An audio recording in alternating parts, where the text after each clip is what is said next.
Good afternoon and welcome to this special WARA 1320 AM and AACS 96 TV presentation, radio only right now. From Worcester State University, it's the Division II softball state championship game as the King Philip Warriors, 21-5 overall, 14-2 in the Hockomock League. They're the number 1 seed in Division II. They take on the number 3 seed, the Somerset-Berkley Raiders, 18-6 on the year. Somerset-Berkley was the 21st seed in Division II last year. They're the number 3 seed this year. Kevin, they've come a long way. To go from those numbers to increase by, 18 spots in 1 year, that tells me, not knowing the team all that well, the maturation of underclassmen to upperclassmen players now, and just taking it to the next level and playing with confidence, with the confidence that they learned by making the tournament last year. Absolutely. I'm Paul Healy. He's Kevin Callahan. Jim Jones, our engineer in charge, is pinch hitting on graphics. This game will be live on WARA Radio, and then 48 hours after the conclusion of the game, we'll link up the video to our radio call, and that can be watched on the AACS YouTube channel. It is in the high 80 degrees here on the campus of Worcester State University. A beautiful day for softball, the wind blowing out to right center field. Yeah, that could play a part into these powerful teams, both teams featuring players that can hit home runs. Fence a little bit taller, not the 4-foot fence. I'd have to, have you taken a walk out there? Is that 6 feet, 8? That's a 6-foot fence. 6-foot fence. And a little bit longer than the traditional 200-foot fences. Right. We're estimating about 210. We're estimating 215 to center field. Okay, so you're going to have to do a good little poke out there, but the wind might play some havoc on this. I had 87 degrees in my car on the way up, so it should be a very, very interesting game. For Somerset-Berkley, their outstanding pitcher is Tatum Swanson. She also was their number 3 hitter. She had a 2-run double versus Stoughton in their big victory earlier in the playoffs. But do you have Tatum Swanson's pitching stats, Kevin? Yes, I do. Could you share them with us? Sure.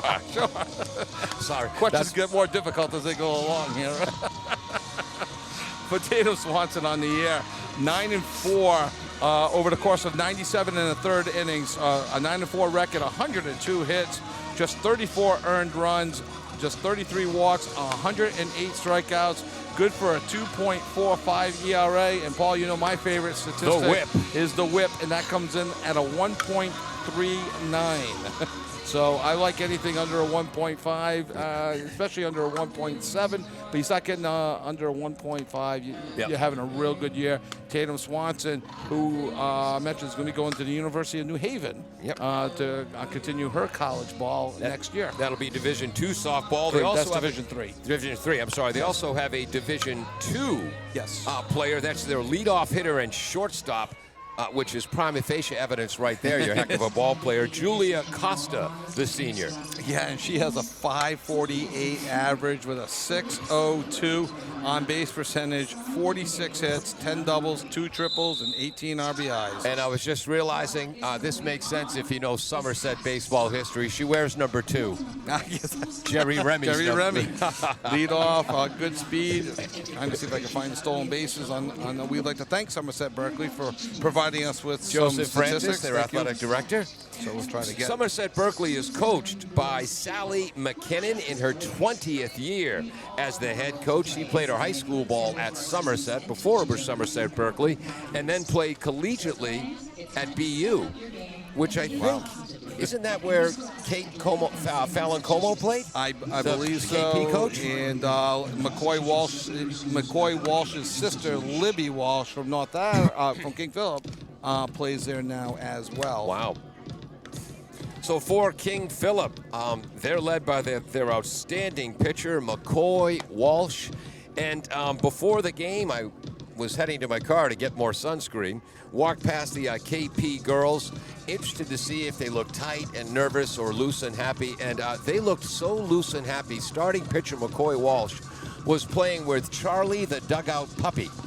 a little Irish setter puppy before the game. So I don't think nerves are going to be an issue for McCoy Wall. She's heading to Hofstra University, and where do you get a load of some of her stats? Oh my gosh, they're gaudy stats in a good way. Regular season, Paul. Yep. McCoy 17-4 with a 1.09 ERA, a 0.73 WHIP. In 147 innings, she has, count them, 269 strikeouts. However, in the playoffs, it gets better. She's 4-0. She's pitched all 26 innings. 26 innings, Paul. 5 hits. And has not allowed a run. No runs. Yep. 3 walks. I'll do the whip for you because the ERA, 0 divided by anything, is 0. Yeah. Her whip, 0.31. I just mentioned 1.5 is good. Yeah. So she's allowing 0.31 walks and hits combined. She had 17 strikeouts this year in their win over Attleboro. Last year, the Hofstra commit went 16-4 with 205 Ks and 120 innings, including 19 against Attleboro, 17 against Bishop Fee, and 14 against Lincoln Sudbury. Other than that, she didn't do much. No, not much. Matter of fact, right now, speaking of Attleboro, and that'll be the game we're doing next, they are the last team to score against King Philip. There have been 6 consecutive shutouts, 4 in the playoffs, and 2 to end the season after Attleboro had lost 10-2, or is it 5? Yeah, no, that's right. 6 consecutive games without a run. Avery Graziosi, I believe, hit a home run for Attleboro in the 7th inning, and that was the last time Attleboro scored. King Philip gave up a run. Not the last time Attleboro scored, because we'll be doing their game next. Exactly. We'll have the Attleboro game next against Taunton for the Division I final. For Somerset-Berkley, Julia Costa, the senior, will lead off and play shortstop. Samantha Como, the junior catcher, will hit second. Pitcher Tatum Swanson, again headed to New Haven, will pitch and hit third. Sophia Thornton, the junior second baseman, hits cleanup. Hitting fifth is Erin Gunn, the junior third baseman. Hitting sixth is sophomore Brooke Parent. I was going to say Stanley Cup season, we should say Parent, but I think it's probably Parent. Bernie Parent. Yes, she's a sophomore right fielder. Hitting seventh is number 21, Allie Jardin, a senior first baseman. Hitting eighth is number 22, Julia Morera, the senior speedy center fielder. And hitting seventh, freshman Madison Bednars is playing left field. Madison had a 3 RBI triple in their playoff win against Wakefield. When you're getting bases clearing triples out of your number 9 hitter, that's a sign of a pretty deep lineup. And it's interesting. We've talked about, double leadoff in your 9 spot, but Madison Bernards, and again, kind of limited plate appearances, but still hitting .538 on the season with a .625 on base percentage. As you mentioned, Paul, a triple, a double, 5 singles as well on the season. There's one glaring difference between these two teams. Which is? Somerset-Berkley comes into the game with 2 stolen bases on the season. Wow. Julia Costa has both of them. King Philip on the year comes in with 60 stolen bases, including 2 in double figures. Wow. In stolen bases. So we know that King Philip gets very aggressive on the bases. We'll see how that plays out during this game as well. Kate Como Fallon has... got to get the order right there. Kate Fallon Como, sorry, you got the Mansfield grad. She played at BU. They have always been aggressive on the base pass. This is Kate's last year. She's a teacher at Brockton, and I guess she just doesn't have any other softball opportunities in front of her. I think she just wants her life back. But again, Kate, she is the kind of coach that I love, where she can be very, very intense. Yes. And she can also laugh with her team. And when they play Attleboro, when she's coaching third base in front of the Attleboro bench, she and Attleboro coach Mark Homer are going back and forth all game long. Again, we all started playing sports as kids because it's fun. Right, exactly. And Kate Fallon Como can have an incredibly competitive team. They're playing for the Division II title. Yet the girls still have fun first. No, you have to. If you lose the fun, you're going to lose the player. Shut up, Kevin. Exactly. That's it. I'm out. This is no longer fun for me. No, it's and you can't risk losing the players. I mean, we talk about certain numbers. Now you're playing for the state championship, and you need the players to, first of all, just have a program, Yep. and then you want to get them better. So you got to find that fine line of being hard on the players so they get better. Yep. But you still got to have some fun with it too. You Right. can't have, you can't be all out every practice where the girls are getting. I mean, guys too. Yeah. Without getting hurt. And then it all comes together, and then the players stop buying into what they're doing. Like, oh, there's the reason why, because the players don't have all the answers. There it is. Beginning King Philip last year in Division 1, they were 20-4, made it to the Elite 8. This year, they're first in Division 2. They're the number 1 seed. Sophomore Annabelle Curran will play center field and lead off. Allie Gill, who is heading to Colgate, will play second base. She's a senior. Reagan Durden, just a sophomore, is the number 3 batter and the designated player. She's got some great offensive stats that we'll get to a little bit later. Yes. Hitting cleanup is Liv Wainwright, the sophomore right fielder. So that's 3 sophomores amongst the top 4 spots in their order. So you're saying the future is bright for Yes. King Philip softball, whoever takes over that program. Villanova bound Lauren Griffin is the first baseman hitting 5th. Not going to play varsity sports there, but I was talking to her about dominating intramurals when she gets to Villanova, because the sports are just as intense without coaches yelling at you, speaking of making it fun again. Hitting 6th will be number 20, Emma Flaherty, the freshman left fielder. Hitting 7th is Cheyenne Murray, the sophomore shortstop.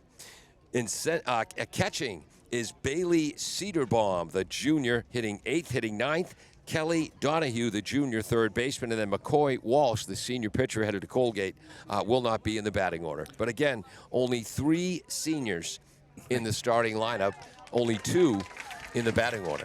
Yeah, no, it's the future is bright for King Philip. We've covered King Philip in the past when they've played Attleboro. We know what a strong team they are. We're covering the next game, Attleboro versus Taunton, 2 Hockomock League teams. King Philip, another Hockomock League team. So again, the Hockomock League very well represented in the state tournament finals this year once again. Yeah, and you are a Hockomock League snob. I am a snob. I've had 3 kids come through the system on it, and just the competition, top to bottom, very few teams. This are the quote-unquote easy outs, or easy games that you say, oh, good, there's a win on the schedule. There's just not that many, maybe one team, and that team changes from year to year as well. So. And then King Philip, speaking of Attleboro against Taunton in the Division I final, King Philip beat Attleboro twice, 7-1 and 10-2 in the regular season, lost to Taunton twice, each time by just 1 run. Yeah, it's the great rivalry that they have with each other. The Olympic theme song playing behind us, Paul. Yeah. After Maynard beat Hopedale for the Division V championship, they were playing "We Are the Champions" by Queen, which was the number 1 hit in 1976, my senior year in high school, freshman year of college, and 50 years later, that's still the theme song for championships everywhere. Yeah, who knew that a song in 1976 would stand the test of time? My knees sure as heck haven't. If you're not careful where you're sitting, your head might not either. Yes, Kevin and I normally during our broadcasts are directly behind the backstop. I'm ahead of Kevin this year. I have 5 flinches on foul balls or throws against the backstop. Kevin just 4. But today we are tied 1-1, hitting our head against the metal stands behind us. Don't worry, folks, no damage to the stands. I really hope to win this one. Those stands are unforgiving. Absolutely. Somerset-Berkley making their first championship game in history. Oh, actually, they're the number 2 seed, heading into the state championship. So number 21 seed last year, number 2 seed this year. They had a 3-2 win against number 7 seed Wakefield Memorial in their Division II Final 4 game. So this is a big, big game for the folks in Somerset-Berkley. And as mentioned coming in, different styles of the game. Only 2 stolen bases versus 60. King Philip has almost twice as many home runs. But Somerset-Berkley is averaging just over 9 runs a game, where King Philip's at 8.69. Yeah. Both teams give up just under 3 runs a game. So different approaches for the same result. Wow. They are announcing Somerset-Berkley's non-starters right now. Actually, I think they just go in an order because they announced Julia Costa. She's their starting leadoff hitter. Oh, so they changed it up from the Final Four. Yeah. Number 7, Madison Bednarz. Number 11, Sophia Fortin. Number 12, Jillian Brown. Number 13, Elizabeth Hay. Number 14, Abigail Oliveira. Number 17, Liliana Wood. Number 19, Emma Cormier. Number 20, Brooke Parent. Number 21, Allie Dowden. Number 22, Julia Morera. Number 23, Erin Gunn. Head coach is Sally McKinnon. Yep, Sally McKinnon in her 20th year as head coach at Somerset-Berkley. And again, they're just doing the players in numerical order. Yep. Number 4, Kiera Lawrence. Number 6, Liv Wainwright. Number 7, Lila Durham. Number 8, Annabelle Curran. Number 9, McCoy Walsh. Number 10, Regan Durden. Number 11, Lexi Davis. Number 12, Kelly Donahue. Number 13, Bailey Cedarbaum. Number 14, Addie Townsend. Number 15, Lauren Griffin. Number 20, Emma Flaherty. Number 22, Lily Wiggins. Number 23, Allie Gill. Number 24, Bella Panini. Number 25, Lexi Gebhardt. It's a big Number roster. 27, Quinn Lotha. Number 33, Sophia Uriarte. And number 37, Uriarte. Kathleen Kelly. Head coach A lot of is teams Kate call up Ballard. many JV players to get them the experience, with the understanding that there's a good chance that they may not get into the game, but to absorb the atmosphere and expand their rosters. And then should something happen, say like Ipswich boys lacrosse, maybe you have enough players where you don't forfeit the game. Wow. Love to talk about that more, but we can't. We're going to take a break. When we get back, we should be ready for the top of the first inning. Somerset-Berkley, the number 2 seed, is the visiting team today. They'll bat first here at Worcester State University.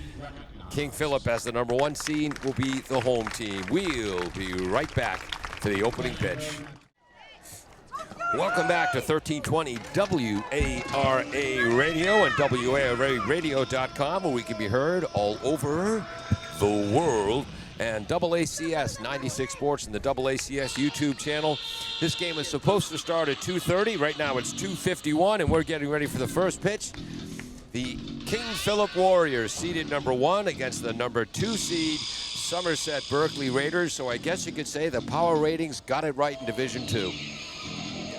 Whoops, sorry. You were putting on your headset, so we had your mic turned down. No, the rankings are absolutely correct in this situation. When you get the 1 and the 3, I mean, it's not bad. You've done it right. Both teams, not that this matters, but both teams have great uniforms. Somerset-Berkley, navy blue and white with silver trim. They're wearing navy blue uniforms with white pinstripes. Raiders across the front, numbers in back. And King Philip in their white uniforms, green pinstripes. Their Kelly green numbers and letters and gold trim. Again, both teams. Again, it doesn't affect how you play, but gosh darn, the uniforms look good. No, they look great. I do like, it's like the classic look. You got some pinstripes. You got a little Oakland A's thing going here with King Philip, but I like the blue pinstripes as well. You don't see that too often. Yeah, the blue unis with the white pinstripes. Yeah, with the white pinstripes. Yeah. So it's a fashion show that we're talking about here right now with the uniforms. So for McCoy Walsh, give us her stats this year again, Kevin. Yeah, in 147 and 2/3 innings, McCoy is 17-4, just 61 hits, 23 earned runs, 47 walks, 269 strikeouts. That's good for a 1.09 ERA, a 0.73 WHIP for the Hofstra-bound senior for King Philip, but even more impressive is her playoff numbers at 4-0, 50 strikeouts in 26 innings with a 0.31 whip and a perfect ERA. Has not allowed a run. Julia Costa heading to Bridgeport next fall is the left-handed hitting sophomore shortstop wearing Jerry Remy's number 2. What do you have for her stats? Julia Costa on the 548 with a 602 on base, 46 hits, 34 singles, 10 doubles, and 2 triples. Slightly open stance as the tall right-hander McCoy Walsh. High, ball 1. And this game started at 2:53. Which means we have to do about 10 minutes more pregame than usual. Called strike at the top of the zone. 1 ball, 1 strike to the left-handed hitting Julia Costa. McCoy features very good pop on her fastball. She features her rise, a drop, a changeup, probably in about 5 or 6 other pitches too, but those are her main ones. Fastball ground to the second baseman Gill, who was playing shallow. Gill over to the first baseman Griffin. 4-3 if you're scoring at home. Why wouldn't you be? 1 up, 1 down. And again, Allie Gill, also a trackster, is heading to Colgate. Yes. Interesting placement of the infield. The infield remains in. Yeah. In like you would have with a runner on third base in less than 2 outs.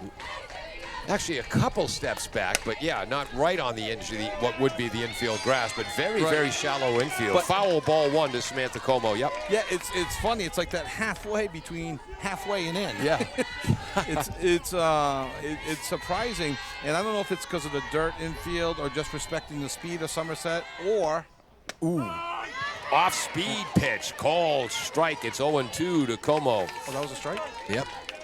Interesting. I think we're going to have a And high strike zone today. they also may be playing in because maybe there's been a lot of soft hits off of McCoy. This is fouled back. This count remains 0-2. Wind is blowing out rather aggressively, 10 to 15 miles an hour to right center field. And the sun is in the eyes of the center fielder and right fielders, or people on the right side, and we're already out of softballs. I'm glad the sun is not putting the glare on our books and paper. That was, I don't know how you can see the board if it's better, but I can at least see my work in front of me now a little bit better. Samantha Como wears the number 0, which matches my personality. That is true. Oh, gee, thanks, Kevin. That was a setup. You were supposed to defend me. Fastball low and inside, 1 ball, 2 strikes, and that was a fastball. Yeah, that was. She's got good pop, and I thought I was supposed to agree with you. 1-2 to Como. Inside, 2 balls, 2 strikes. McCoy Walsh, the pitcher again, gently petting Charlie, the dugout dog. About 15 minutes before they took the field for warm-ups. Very aggressive pitch. McCoy can work both sides of the plate.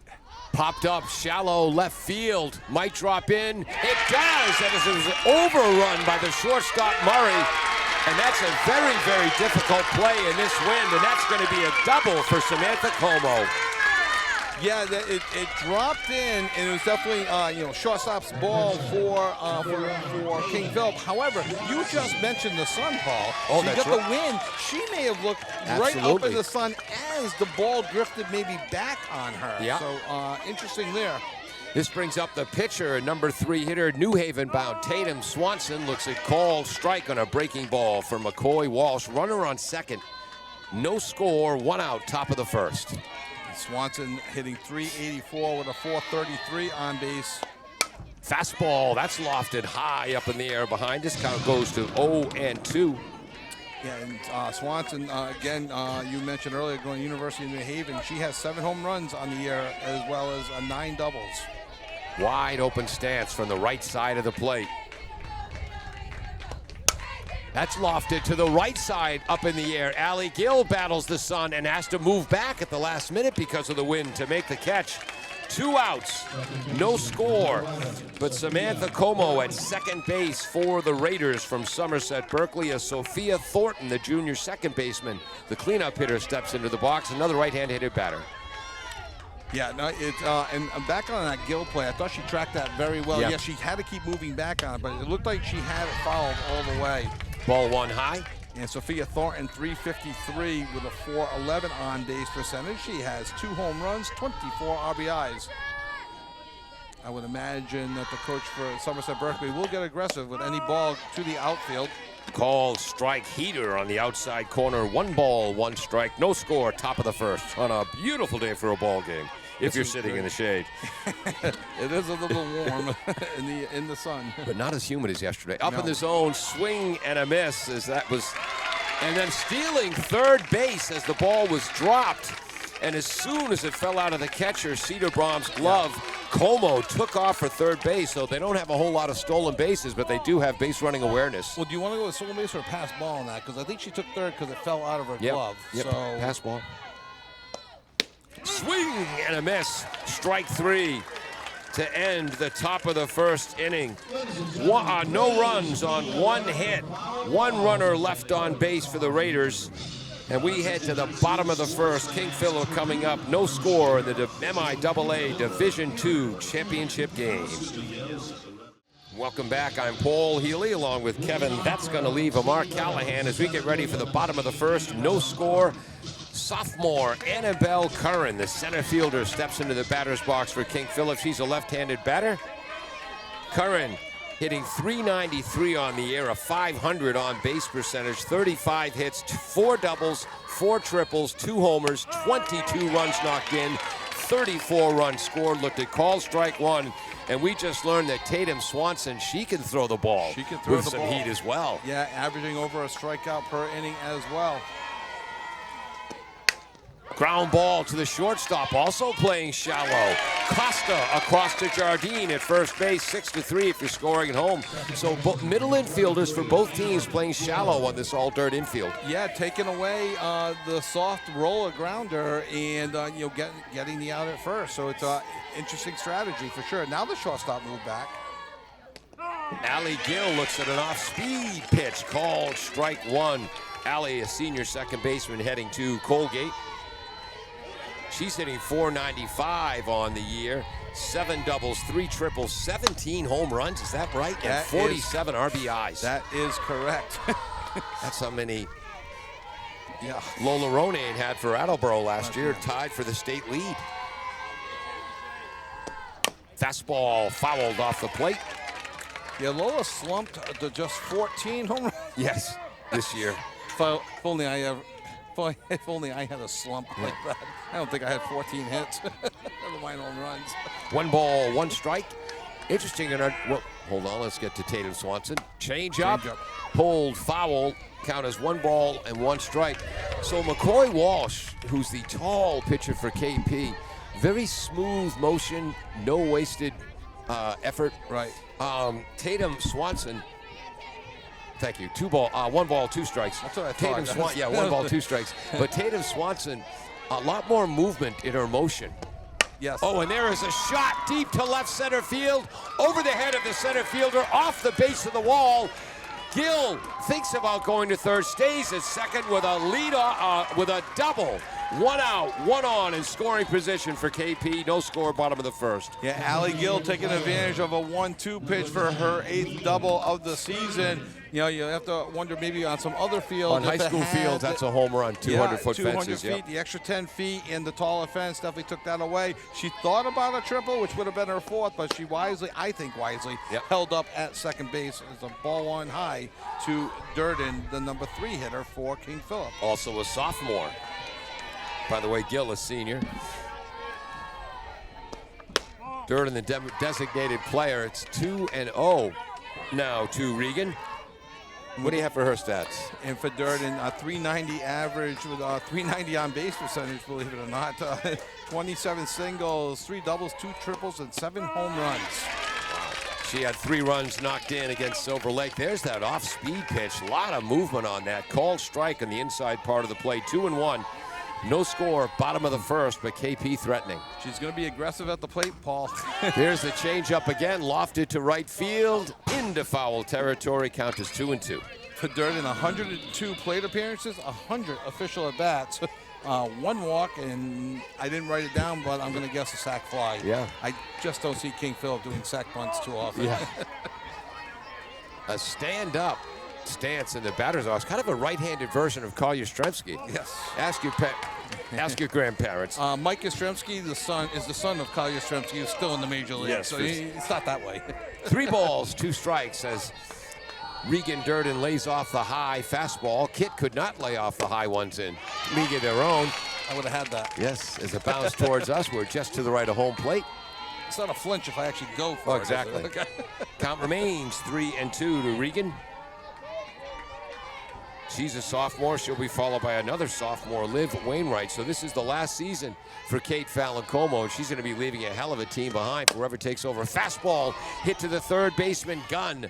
And guns it across the diamond to Jardine. 5-3. 2 outs. Runner moves to third base on the play. That's Allie Gill. I would have liked to have seen on that play Gunn maybe fake the throw to first, and I think you would have had Gill in a rundown to see if you can get the lead runner there. But took the safe out, got the second out, and Gunn does move the third. Speaking of aggressive running, the left-hand batting Liv Wainwright, the sophomore cleanup hitter, looks at a fastball inside, wearing my favorite all-time number 6, because Rico Petrocelli was my first favorite baseball player for the Boston Red Sox. Started following them in '66. Called strike in the inside corner. 1-1. Liv, not your typical cleanup hitter in the traditional sense. 16 hits on the year, all singles, 7 RBIs, but hitting .552.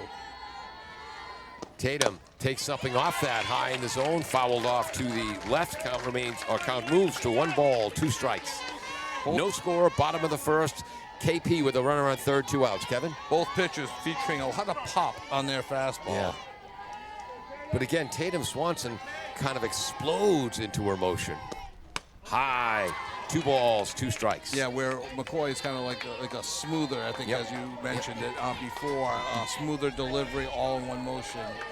Both obviously effective. Yeah, I was going to say a more graceful delivery, but I don't know if it's graceful when you're throwing the ball over 70 miles an hour. Line shot, caught by the second baseman, Thornton, moving to her right. L4 goes in my notes.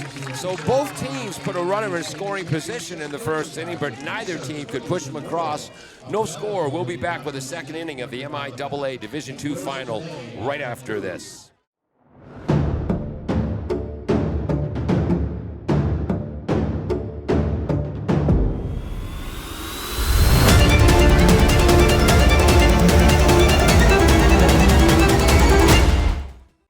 Welcome back. We're at the campus of Worcester State University. This is our first game of a doubleheader, the Division II Championship. Number 2, Somerset-Berkley against number 1, King Philip. Top of the second inning, no score. Here's the number 5 batter for the Raiders, Aaron Gunn. Junior third baseman looks at ball 1 low just after making a nice defensive play. Yes. Both teams, Paul, amazed. Somerset-Berkley as a team hitting .367 with a .430 on base percentage. King Philip hitting .363 with a .440. Swing and a miss and a fastball 0-2. That might have been the hardest pitch, and I know we're early that McCoy Walsh has thrown so far. Look how relaxed she is out there, Kevin. Very relaxed. She's been in this situation before. 1-1? 1-1, yes. .419 average, .457 on base percentage. Ball up high. 2 balls, 1 strike. Gunn does have 2 home runs to her credit, along with 8 doubles on the season. Well, I guess we know why she's batting 5th. Yes. More of in the traditional lineup, unlike King Philip, not going with the traditional cleanup hitter. Crouch stance on the right side, fastball high. 3 balls, 1 strike, and you don't see many 3-ball counts from McCoy Walsh. Her first today. Her first one today. Just 43 walks on the year. All right, did I remember that right? 47 walks on the year. Idiot. That's close. Swing and a miss. Full count. That was in the catcher's glove when the swing started. I was going to say, just a little bit late on that fastball there. There's an old expression, prepare 1, react 2. Yeah. Try not to get fooled on the fastball, and you react to the off-speed. Fastball up in the zone. Second strikeout of the game for McCoy Walsh, 271st of the season. And that one looked like more of a rise ball. And now the manager is talking to the umpire. And I'm not sure. They're looking down the right field line. I'm not sure what they're looking at. We can't see all the way down the line. I don't know if any sort of parent involvement in the wrong way. I don't know who they would be yelling at. That's King Philip's Seems to side be, of the I field. can't, it looks like maybe a banner and the wind is billowing it out towards the field of play. That might be the issue, I'm not sure. Okay. This brings up Brooke Parent, the sophomore right fielder. Ground ball in the hole. Base hit off the glove of the diving Murray, a shortstop. Yeah, Murray did everything she could do to get to that ball. Just off the outstretched arms, and a base hit for Brooke Parent, number 20, and for Parent, who was hitting .324. That is her 24th hit of the season. And again, for the second inning in a row, the second batter has reached base. No score, top of the second. Ali Jardine is up, the senior first baseman. Calls strike one. Ali, .315 on base percentage on the year, 7 RBIs, and a double to her credit. McCoy Walsh, the tall blonde right-hander, up in the zone. 1 ball, 1 strike. Interesting, in the Division 5 game, which Maynard beat Hopedale 4-2, and all female, all 3 members of the umpiring crew were female. This is an all-male crew here in Division 2. Swing and a miss, 1 ball, 2 strikes. And you have to wonder, Kevin, again, you know more about softball pitching than I do, but her fastball is so effective. Why even bother with some of the breaking stuff? Swing and a miss, strike 3. I mean, Third strikeout. There is, some truth to that. But one, you have to try your other pitches too. We've talked a lot in other games we've done. Your second time, your third time through the lineup. Yep. If you're going with just a fastball, eventually, Yeah. they will catch up. Yes, she can place it well, but you have to show at some point your off speed, your rise, your drops, whatever you have, just so you put it in their head so you can fool them maybe with a fastball. Swing and a miss, strike 1 to senior center fielder Julia Morera, who is very brave. She stands up in the right-handed batter's box. Check swing. Good call by the first base umpire. No swing, 1 ball, 1 strike. Yeah, we actually have a pretty good angle on that, and I agree with you. I don't think she went on that.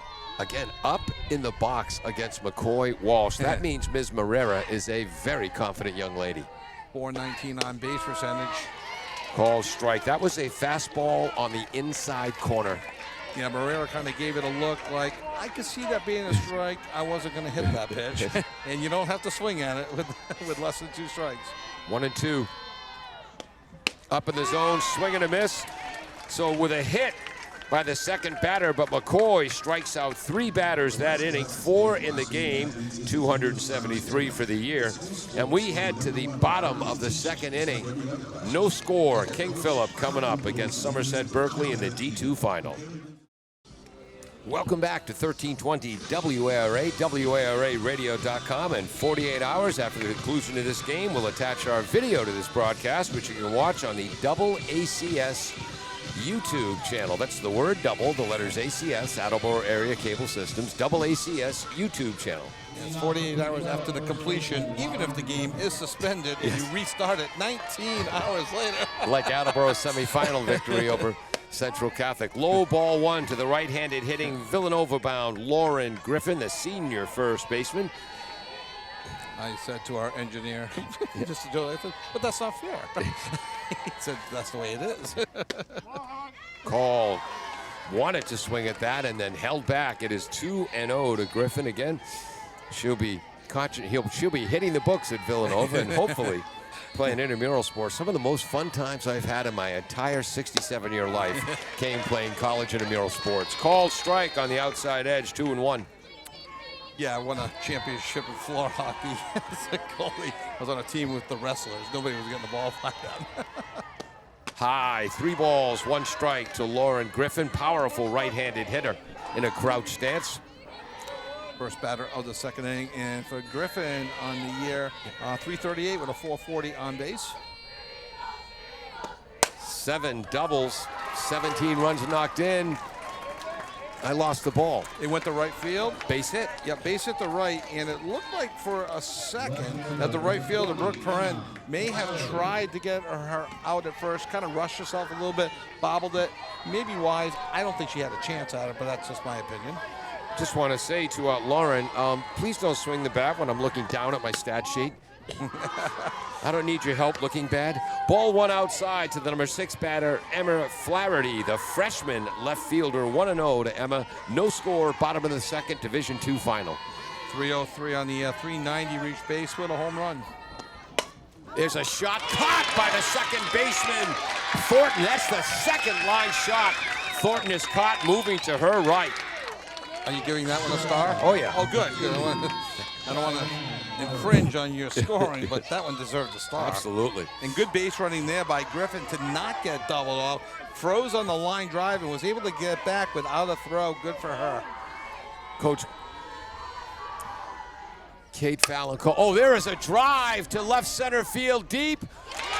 Center fielder Marrero running and in front of the wall records the out of Cheyenne Murray, the sophomore shortstop. First pitch swinging, drove that over 200 feet. Yeah, she was looking for her 7th home run as she sat on a first pitch changeup. Good for Swanson, mixing pitches, throwing changeups in non-traditional counts. Yep. But Murray was not fooled, and fortunately for Somerset-Berkley, neither was the center fielder. Marrera was also not fooled on that as well. A meeting by the Somerset-Berkley infield around the mound. Bailey Cedarbaum, the junior catcher, is up. Like everybody else on the team, has a home run on the year. 262 average, 3 doubles. Not a ball low. Yeah, 6 runs knocked in. 2 runs scored for the junior catcher. Oh, that was 0-1, sorry. 0-2 now, swing and a miss. So it's 0-2 to Cedarbaum. It's funny, now in Major League Baseball, when you're not allowed to leave the batter's box, finally, thank gosh. Ground ball through the pitcher's legs, fielded by the second baseman Thornton, who steps on the bag, so that's 1-4 unassisted. Oh, did she touch that? Okay. Yep. All right. It goes through it. But I was going to say, this didn't take long because in Major League Baseball, they finally brought us the pitch clock, thank God. Right. And you can't leave the box. And it is funny, it's been, only a couple of years, and it looks odd now to see the girls step out of the batter's box between pitches. But in softball, which they do have a clock at the college level, I have never once seen that clock expire for the automatic ball. It's a faster moving game. Yep. So I think it's back like when we played high school. You'd step out, look down for the signal, and you get right back in the box. Yeah. Usually we left 1 foot in the box, actually, and looked down, got right back in. The game just flowed. Baseball took it to a new level, and why they had to put a clock in. Thanks to Nomar Garcia-Parra, playing with his batting gloves for 17 seconds between every pitch. We're through 2 innings, no score. Each team has not scored a run. Each team has 2 hits. Each team has 2 runners left on base. And we're going to keep it right here because I waited too long to go to our commercial break. We're coming up at the top of the 3rd against Somerset-Berkley. They were the 21st seed in Division II last year. The number 2 seed this year, an 18-6 record, and boy, have they been on a run late this season. Yeah, good team. Both teams, coming in obviously on a roll, having to win 4 playoff games just to get to this point. So it's a credit to both teams for getting where they are, and through 2 innings, we got a good one. Very, very similar stats: no runs, 2 hits, 2 left on base. 2 innings, 31 pitches for Walsh and 29 pitches for Swanson. And Attleboro hockey coach Gary Warren, who's also an assistant coach on the Norton softball team, because most Hockomock League snobs like Kevin thought this would be a walkover for King Philip. It was Gary Warren who said to you before the game, do not sleep on this Somerset-Berkley team. They belong here in the Division II final. Madison Bednars, the freshman left fielder, is up. Swing and a miss. Madison had a 3 RBI triple in their playoff victory over Wakefield. Yeah, and again, hitting .538 with a .625 on-base percentage, quickly behind 0-2 on a swinging strike on a fastball from Walsh, who does have 4 strikeouts and no walks through the first 2 innings. 0-2 is the count. High and outside, does not chase. 1 ball, 2 strikes to Madison Bednars. And I did base that.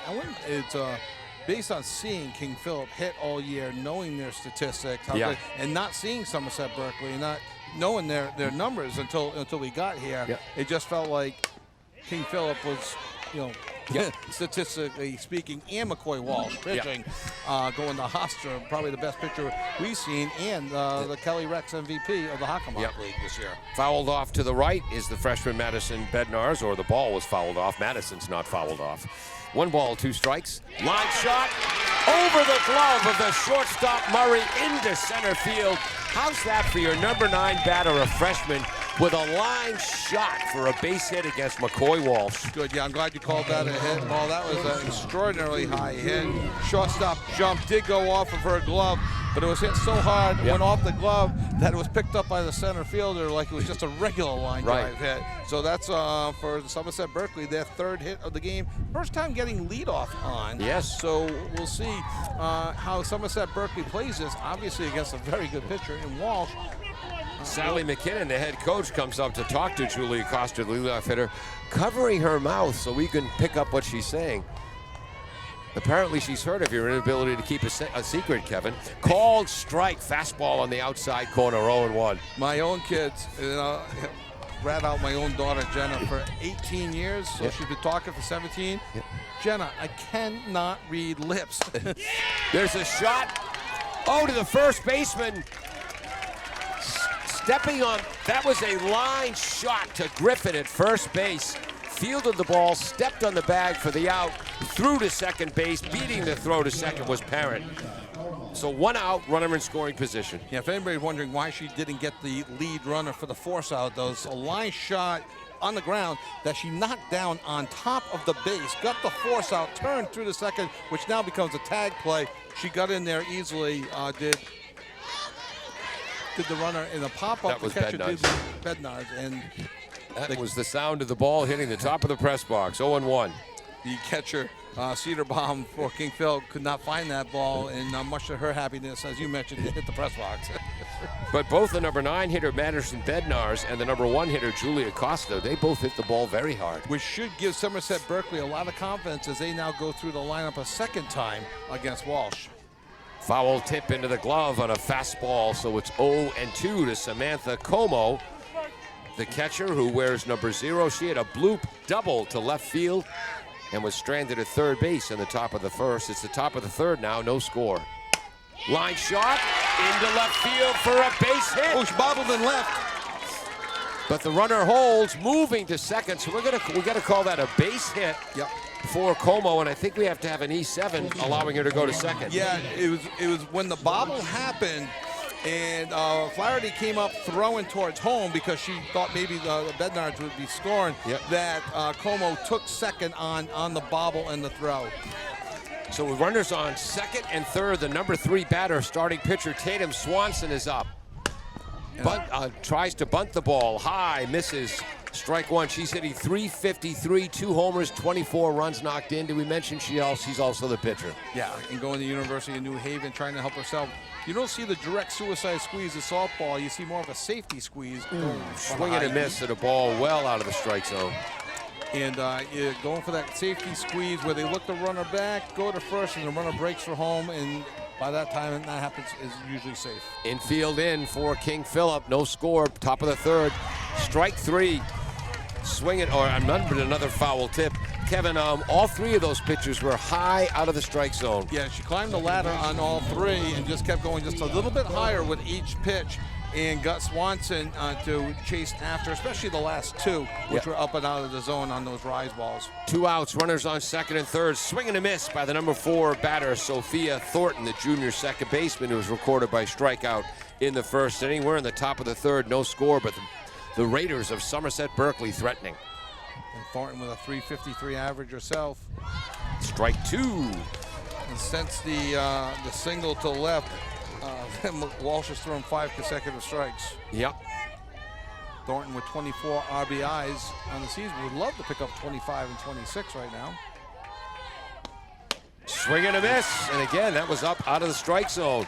So that's 6 strikeouts now. Of the 9 outs she's recorded, 1, 2, 3, 4, 5, 6 have come via strikeout for McCoy Walsh.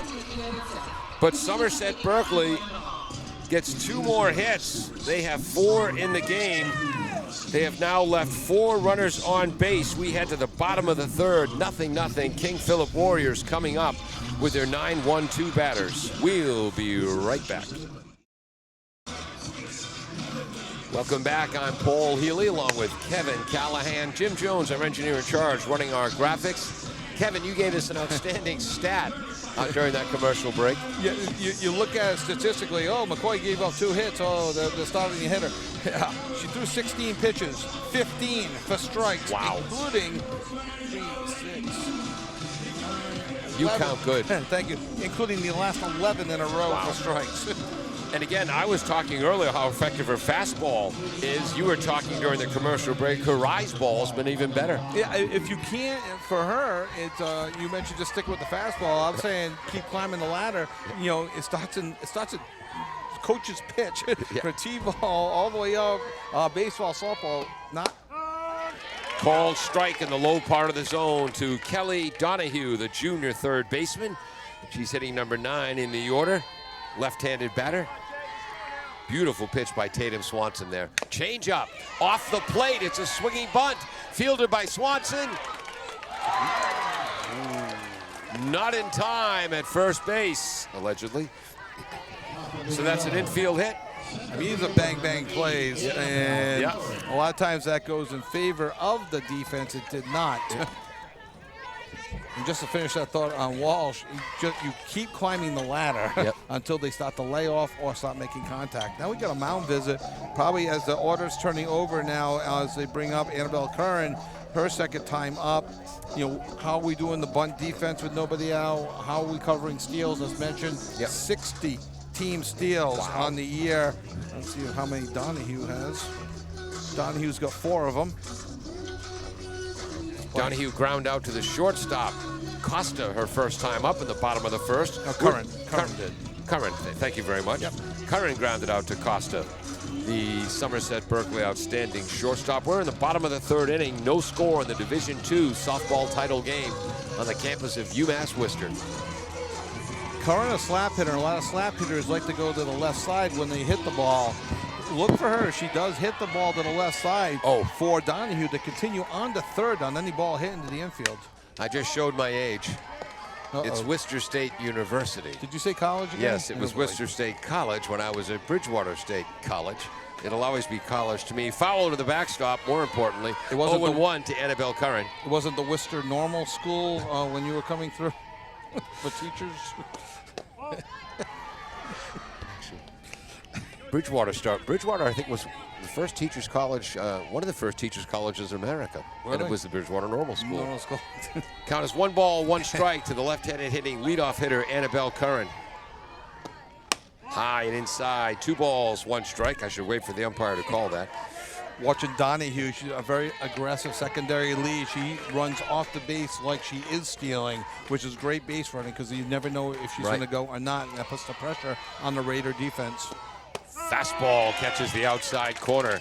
2 balls, 2 strikes, and the base runners wear wristbands, and that's how they communicate the base running signals. Yeah, for the hit and run plays, bunt and run, get caught in a rundown on the old first and third play. Change up, lashed into left field for a base hit. Fielded by Bednars, who quickly gets it into second base. Bottom of the third for Bishop Fee, and runners on first and second, nobody out, and Allie Gill coming up. I know they wear the same colors, but Bishop Fee was eliminated by Attleboro in Division I a couple weeks ago, Paul. Yep. You said Bishop Fee. Oh, sorry, that's why. King Philip, thank you very much.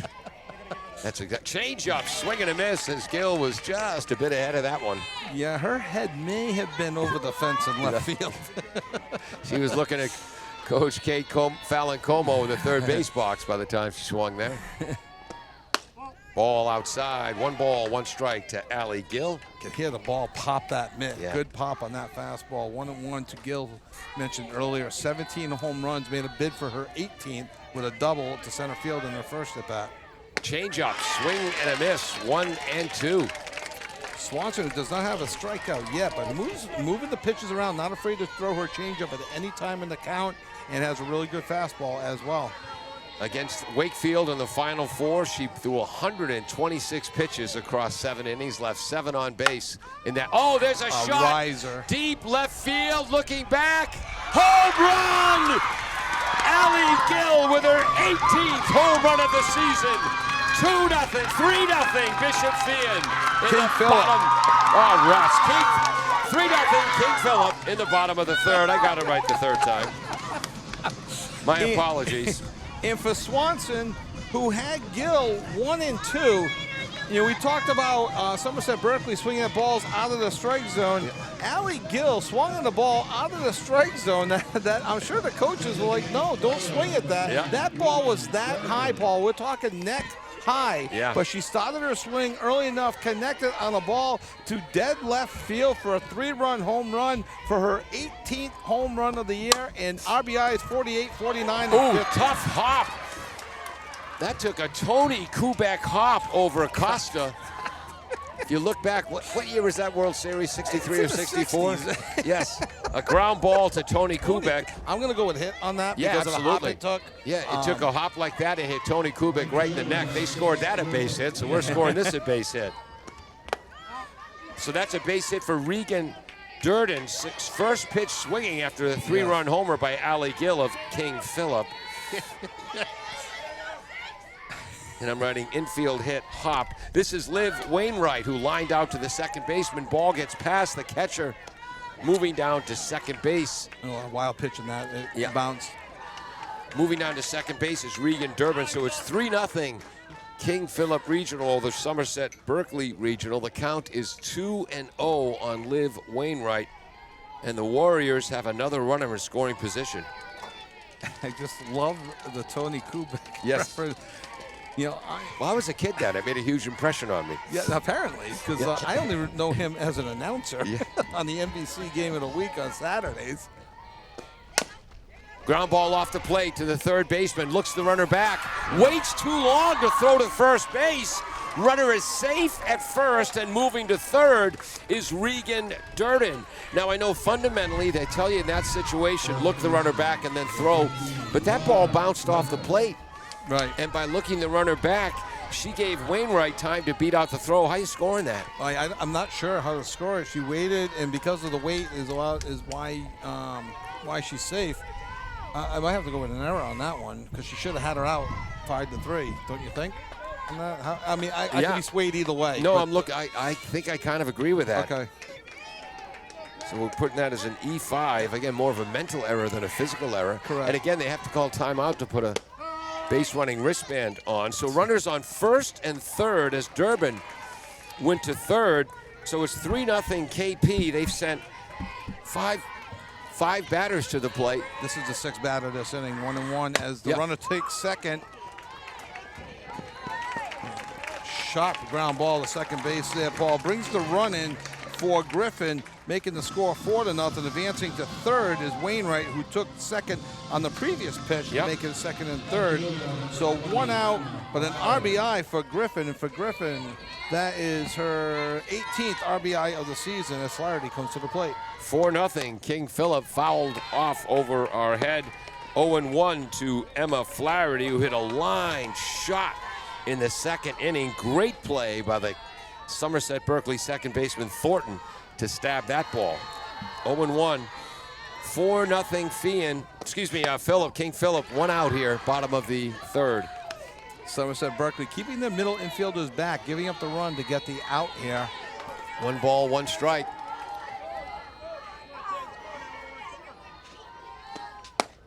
Just missing low. 2 balls, 1 strike to Emma Flaherty. Flaherty hit .303 on the season. 2 doubles, a triple, 9 runs knocked in, 23 runs scored, 11 stolen bases. Ground ball to the second baseman, Thornton, who backhands the ball, throws it to first in time. She is an outstanding second baseman. So she goes to her right so smooth, catches it on the backhand, throws to first, bases are clear. However, Wainwright does come in, so there's an RBI. Yeah. So Griffin picks up her 10th RBI of the season. It's going to be trouble. And there's a fly ball to right field, foul territory. No, fair ball. No, I think the umpires are calling it. We were blocked. King Philip's clapping, Paul. I think we're going to go with a double down the right field line. Not hard hit, but a bloop to just the right spot. So that was Cheyenne Murray, the sophomore shortstop. She flew out deep to center field in the bottom of the second. There's a base hit to right field. And again, another run was knocked in that ground out, right, by Flaherty. Yes, and the score is 5-0 in favor of King Philip over Somerset-Berkley. Ball inside on a fastball. 2 outs here, bottom of the third inning, 5-0 KP. Bailey Cedarbaum is up. She put the ball through the pitcher's legs to the second baseman in the second inning. 2-0 is the count now to Cedarbaum. And for Cheyenne Murray, that's her 5th double of the year. 2, 3, 4, 5 hits this inning. 7 in the game for KP, and maybe even 8 hits. Again, we called that ball to third base. Off the glove of the third baseman, Gunn. Dives back to third base, but not in time. Yeah, I'm going to have to go with an error on that. I think she had time. And this is interesting. This is like a new school versus old school because my kids have argued with me on it. That's how I know it's new versus old. When growing up playing, we were taught to front the ball as much as possible. They're teaching the kids to backhand the ball now off to the side. When you fronted the ball, you had your body to protect you where you could still come up throwing. By backhanding the ball, the transfer is there. To throw the ball to first. Courtesy for the catcher, number 11. Thank you very much. You. Home plate umpire telling us we got a courtesy runner for the catcher, which is number 11, Lexi Davis. Lexi on the year with 8 stolen bases. Wow. So that batting for the second time this inning is Donahue. Yep, the third baseman. And getting her 9th stolen base. Wow. Is Lexi Davis. So King Philip, with that stolen base, has runners on second and third. 2 outs. 2 outs, 0-1 count, 0-2 count now to Kelly Donahue, who started this inning. With an infield single, is that right? I wrote infield with an infield hit. Yep. Ground ball fielded by Gunn at third. Oh, a low throw. 2 runs will score for King Philip. 7 runs this inning. No RBI on that one. And safe at first on the throwing miscue is Kelly Donahue. Yeah, on the 0-2 pitch, and just held onto the ball just a little bit too long. Ended up bouncing. If this was a turf infield, the bounce probably would have gone perfectly into the glove for a true hop. Yep. But it being dirt, it doesn't go on the true hop like a turf, and it goes as an error. And 2 runs score. It is now 7-0 in favor of King Philip. Strike 1 to the leadoff left-handed batter, Annabelle Curran. Beautiful swing, strokes the ball into left center field for a double. They're going to send the runner home from first. Here's the throw. And safe. The throw was almost perfect, but the sliding Donahue knocked the glove off the catcher's hand unintentionally.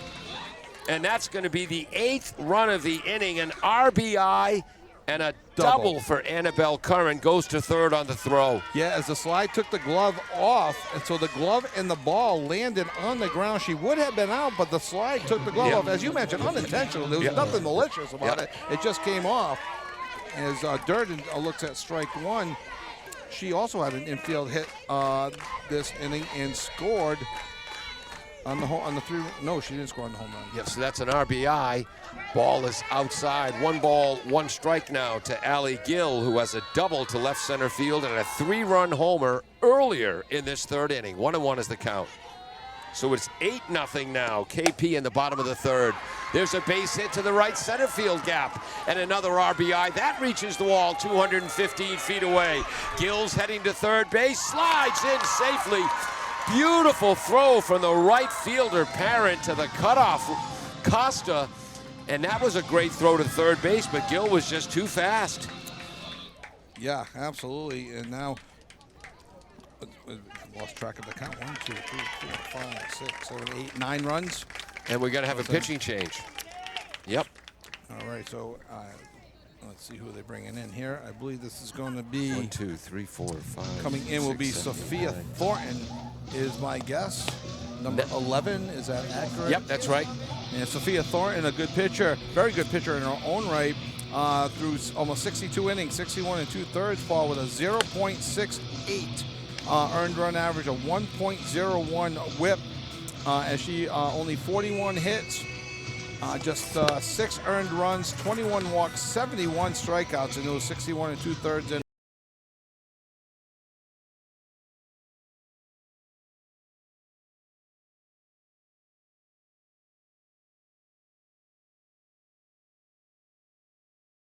So for King Philip, in this inning alone, 1, 2, 3, 4, 5, 6, 7 hits, 9 runs. There have been 3 Somerset-Berkley errors, and it is 9-0 King Philip in the bottom of the 3rd inning. New pitcher is in, which is Thornton, who was playing great at second base.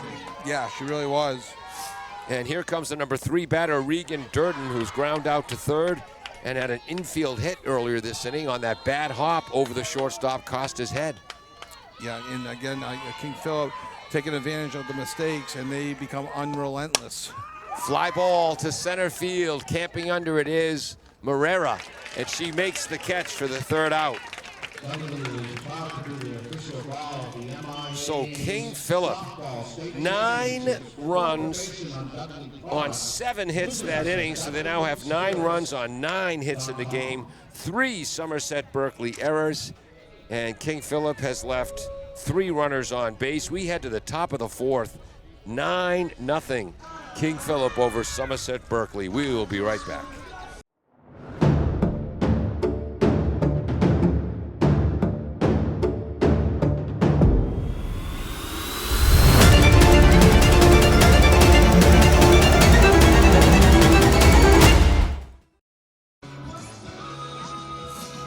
Welcome back. 1320 WARA Radio, and 48 hours after this game, we'll link up the audio with our backstop camera, and you can watch this game on the AACS YouTube channel. I'm Paul Healy along with Kevin Callahan, and suddenly as we head to the top of the 4th, 9-0, an explosive King Philip team ahead.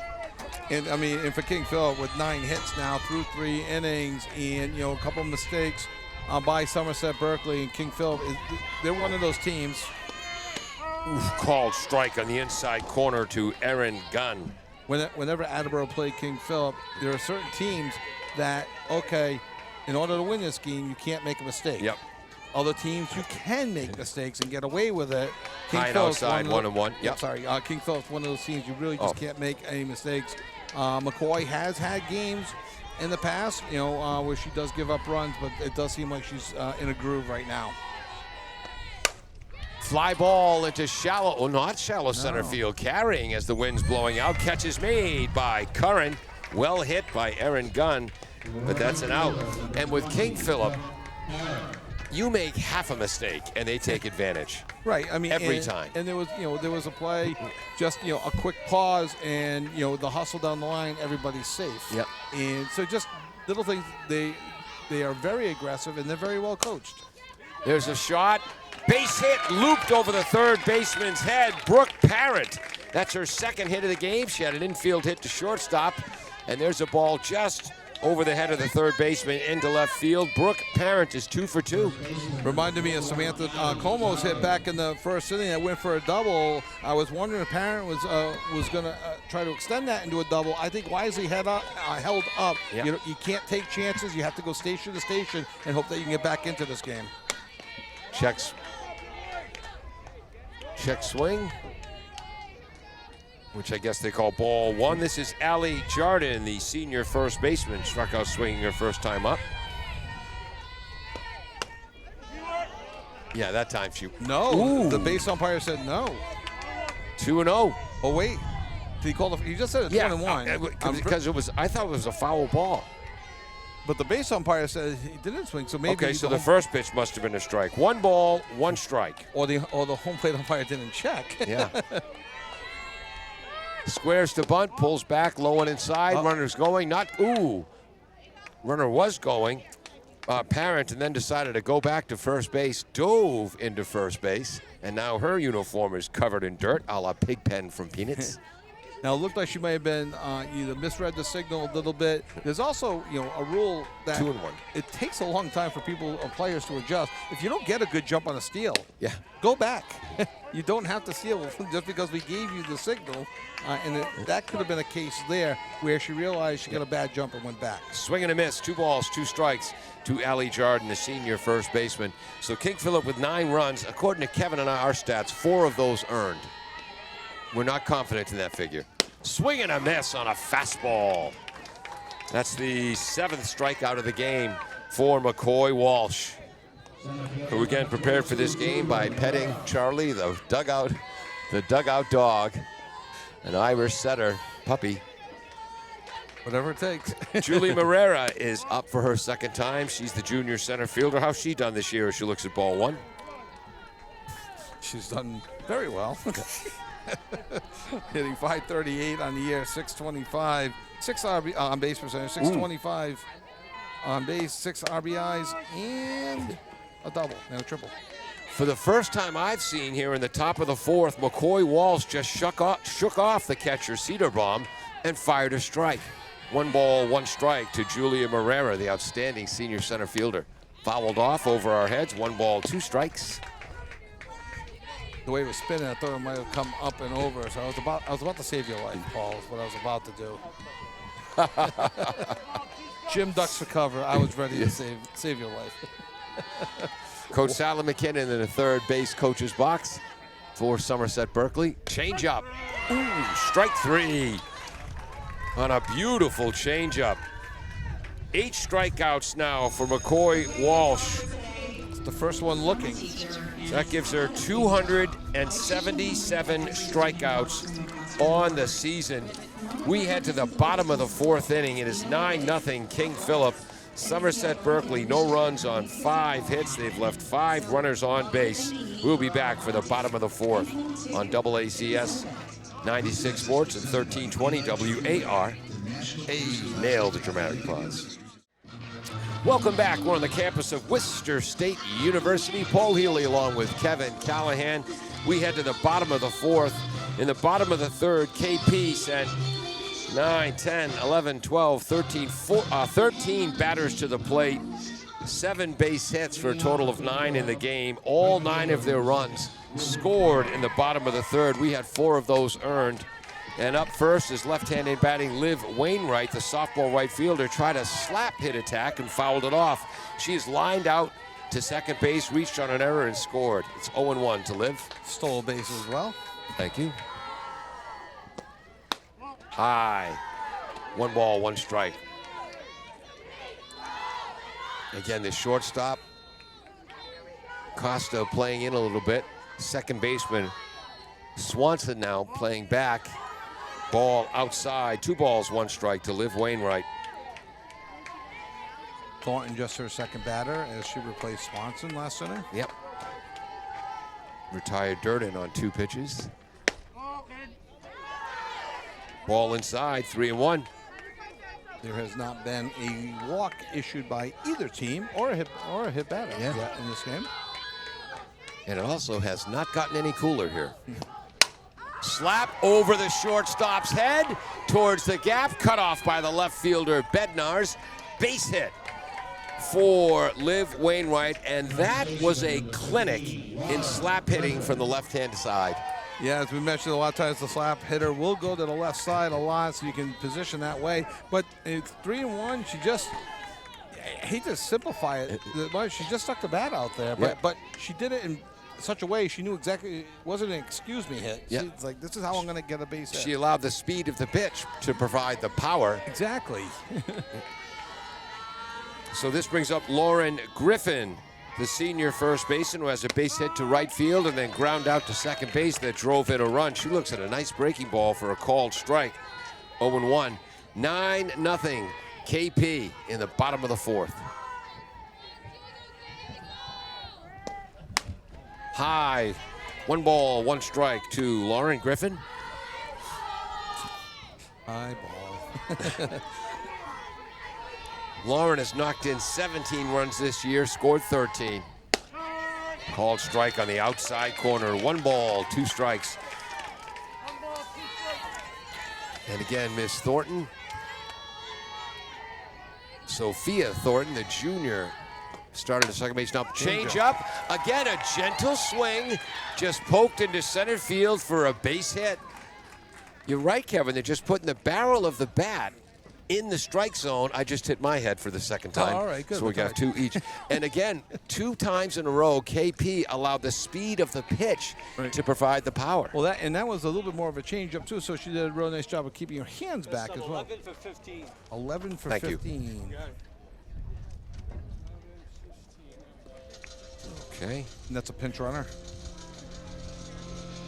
Didn't she run already? Yep. So Lexi Davis can run for more than one person? I don't have her in yet. Did she courtesy run for Cedarbaum last inning? Oh, yeah, she did. Yeah, that's no. I know in baseball I don't think you can, but in softball you can. So this is pitch running for the second time for KP is Lexi Davis. Last time she pinch ran for Bailey Cedarbaum. This time she's pinch running for Lauren Griffin.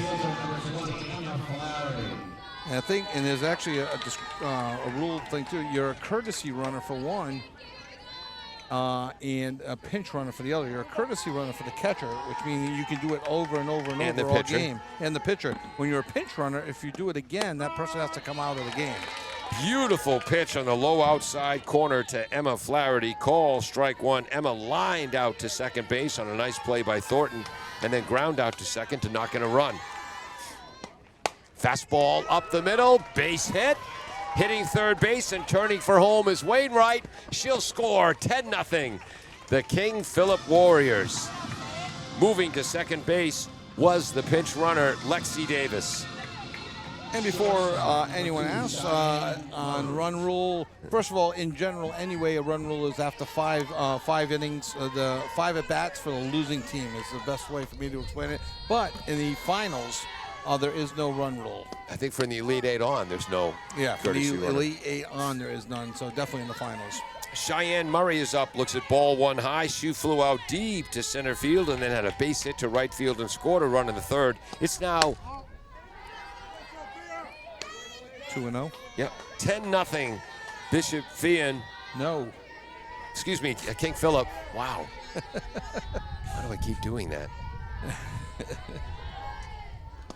Because that was a huge rivalry game for Attleboro. Fouls it back to the screen. 2 balls, 1 strike on King Philip's Cheyenne Murray. I'm going to have to apologize to Kate Falacomo after this. She was so happy to hear we were covering this game, and then oops, and that's how I thank her? Wow.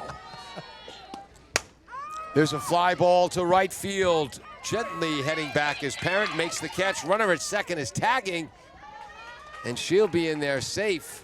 And that's the pinch runner, Davis. Yeah, wisely going back to tag up on second. That's a long throw from right field. Davis, who has scored 4 runs this year. So now that's 1 out in the bottom of the 4th. It is 10-0, King Philip. And now, sorry, Lexi Davis has scored 21 runs. She has 8 stolen bases on the air. So wisely moving up to third. And we have someone else batting, number 37. Got it. 37, thank you. Thank you. Number 37 is batting. This is Catherine Kelly, a freshman.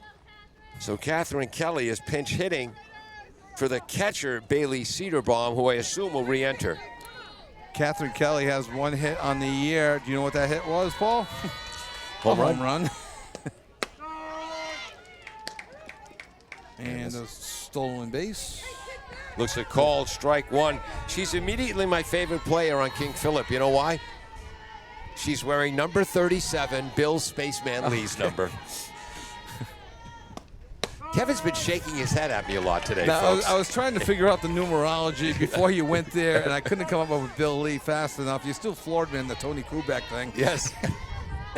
I'm having a tough time getting past Again, that. ask your grandparents, kid. 0-2, swing and a miss on a changeup, just a bit ahead of that. And that's the first KP batter to strike out today. So now there are 2 outs here in the bottom of the 4th. 10-0, King Philip. Runners on second and third. As again, Flaherty stole second base in there somewhere. Ball one to Kelly Donahue, who has an infield hit and has scored, reached on an error and scored. All in the third inning. Yep. And this is their third at bat in the fourth. Ball high, 2-0 as Sophia Thornton now pitching.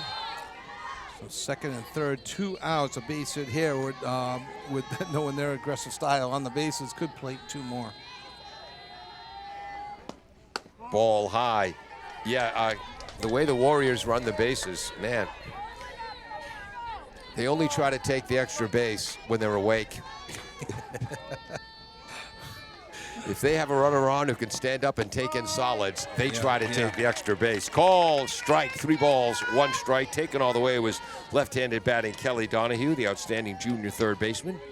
And that's not new this year. That's been their style for at least the last 5 years I've seen them play. Swing and a miss, foul tip into the mitt. Nice play by Como, the catcher, 3-2. I like that. Force the defense to make a play. I'm okay with that, yeah. And I'm sure they've run into a few outs this year, but I'm sure they've scored a heck of a lot more runs. Oh, and there is a blast, a one-hopper into center field. This will score 2. It is 12-0, a 2 RBI single to center field for Kelly Donahue. On the 6th pitch of the at-bat, and for Donahue, his RBI is number 11 and 12 on the season. And Donahue's also scored 2 runs to give her 28 runs scored on the season as Curran comes back to the top of the order. Sophia has scored 3 more runs this inning. Looking at ball 1 high is Annabelle Curran, who's grounded out to short, had a base hit to left and scored, and a double to knock in a run. Where did her double go in the bottom of the left center? Thank you. Count is 2-0 to Curran. Annabelle Curran. Left-handed hitting batter. Open stance. Called strike. 2-1. Obviously with 2-0. Looking for her pitch. If that wasn't it, let it go. The ability to be patient and confident at the plate, you know, as Curran comes in herself with a .393 average, of 500 on base percentage. Oh my gosh, there's a shot to left field. Slicing!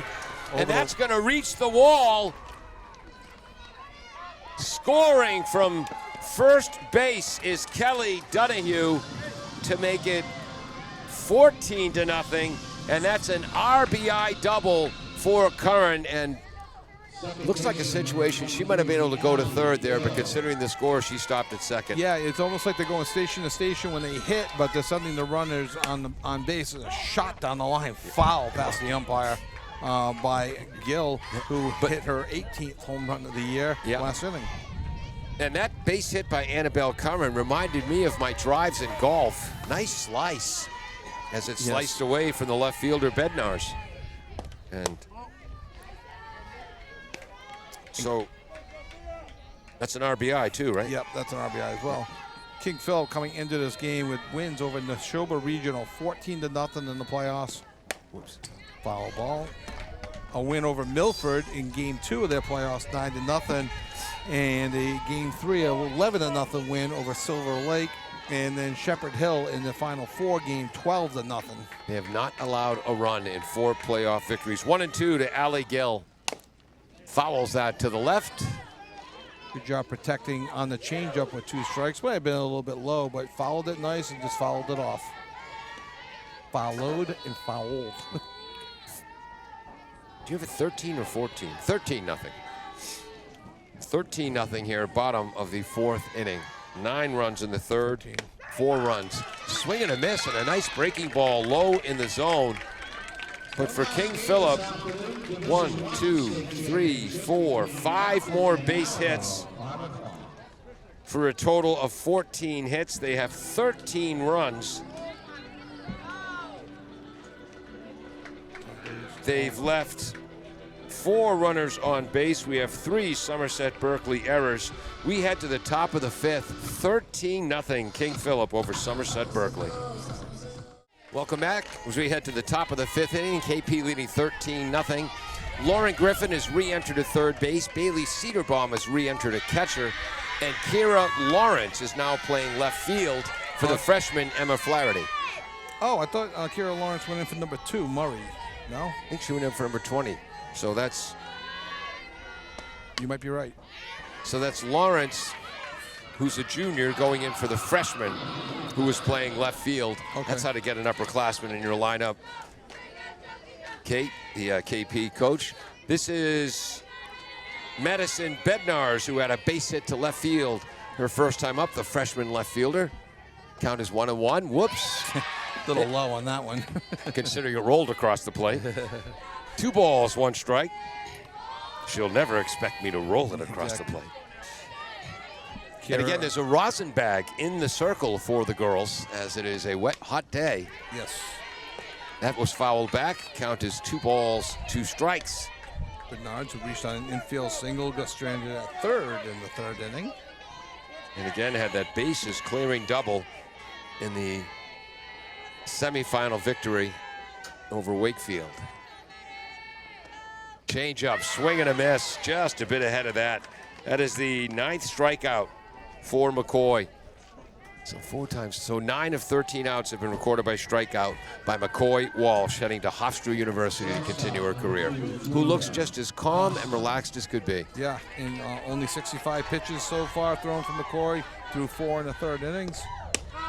Called strike to the leadoff hitter, Julia Costa, heading to Bridgeport. She's ground out to second and lined out to the first baseman. 0-1 is the count.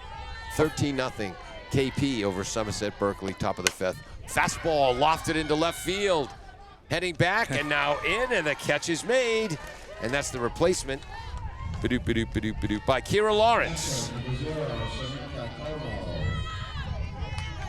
So great for the junior Lawrence, getting into the lineup in a state championship game and making the play when the ball hit her way. And no slouch either at the plate, hitting 321 herself on the air.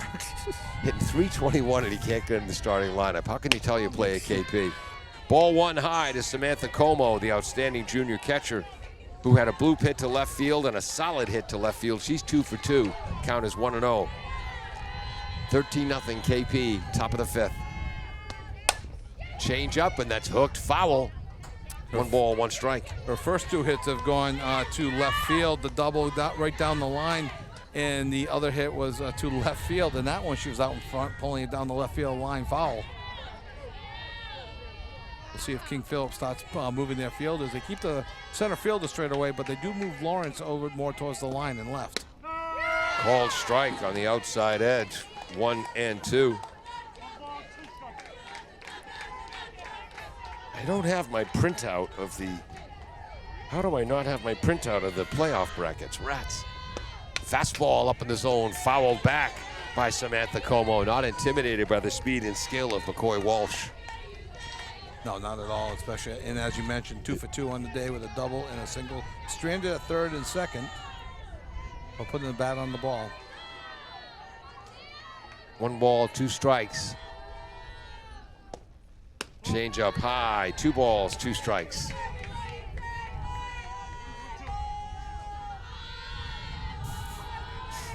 McCoy wears number 9. Wonder if she knew that was Ted Williams' number. 50-50. And there's that ball that rolls across the plate again, 3-2. I'll definitely tell you, she doesn't know that number 9 was my number for the Westboro Rangers in the spring of '76, which was a terrible insult to Ted Williams. I was a punch and Judy hitter. He was a power hitter. I love to swing at the first pitch. He never did. Fastball up in the zone. 10th strikeout of the game for McCoy Walsh. And that's a 1-2-3 inning for King Philip. We head to the bottom of the 5th. King Philip, 13 runs on 14 hits. Somerset-Berkley, no runs on 5 hits. We'll be back for the bottom of the 5th after this. Welcome back to Worcester State University. This is the Division II MIAA Massachusetts Division II softball final, and there's so much dust from this dirt infield here that our Scotch tape is starting to let go, and our stats are blowing all over the place. We head to the bottom of the 13th inning. What inning? Excuse me. Bottom of the 5th inning, 13-0 KP. And this game's not being played at Bishop Fien. It's being played at Worcester State. Ball 1 outside to the number 3 hitting sophomore designated player Regan Durden, who's ground out to 3rd, had an infield hit for a base hit and flew out to center. Pops that up, foul. Como makes the catch. She is an outstanding catcher. 1 up, 1 down here in the bottom of the 5th. Yeah, they're now 1 for 4 up against Thornton, the relief pitcher right now for Somerset-Berkley. But you're right, that was a nice catch by Como there. Bringing to play Wainwright now, the right fielder for King Philip. Left-handed batter. Did you see the line shot back to the pitcher and caught by Thornton for the second out of the inning? And obviously I didn't see that. I heard the bat, looked up for the ball, couldn't find it. It was already in Thornton's glove. She was throwing it around. 2 outs on 2 pitches. 3 pitches. 3 pitches, thank you. What was the first pitch? Ball high to Durden. And, oh, thank you, okay. And there was a ball high to Lauren Griffin. 2 for 3 on the afternoon. With an RBI. Base hit to right field and a base hit to center field. 2-0 now to Griffin. Ironically, her hits did not result in an RBI, but yet it was her ground out, second base, that resulted in the RBI. As she looks at ball 3 high, 3-0. Griffin hit .338 with a .440 on base percentage. 7 doubles, 17 runs knocked in, 7 scored, and a hitter's count here for 3-0. Maybe a called strike on the outside edge. I don't think you're swinging at a 3-0 pitch with a 13-0 lead. Probably not, and that ball was on the outside corner anyway, so even if you were thinking about swinging, that's probably not one you want to go after. Change up outside, ball 4. First walk of the game for either team, I believe. Yes, you are correct. But again, swinging at a 3-0 pitch with a 13-0 lead is not Marcus of Queensbury rules. No, there are certain unwritten rules. You probably won't see King Philip bunting for hits anytime soon. Things like that. From the bat is Kiara Lawrence in her first at-bat of the game. Looks at ball 1 low. That pitch in the dirt from Sophia Thornton, who can play for my team anytime. Kiara Lawrence, 25 hits on the year for a .321 average, has a double, a triple, and 12 RBIs. Ground ball off the plate to the shortstop. Mishandled, safe at first base. Yeah, just a play that, it's, I think she went to transition quickly to the throw to get Lawrence hustling out of the box and just dropped out of her glove, so it goes as an error, E6. So 2 outs, first and second now for Cheyenne Murray. That's the 4th Somerset-Berkley error of the day. Fouled back. Strike 1. Cheyenne has flown out deep to center, had a base hit to center and scored, and flown out to right. I had a double to right in her second at bat. Did I miss? I may have done something wrong on that one. You had base hit to center? Change up high, ball 1, 1-1. This is Cheyenne? Yes. In her second at bat. So that was a double to right field. I put double to right. Okay. Okay. Oh, there is a shot to the left center field gap.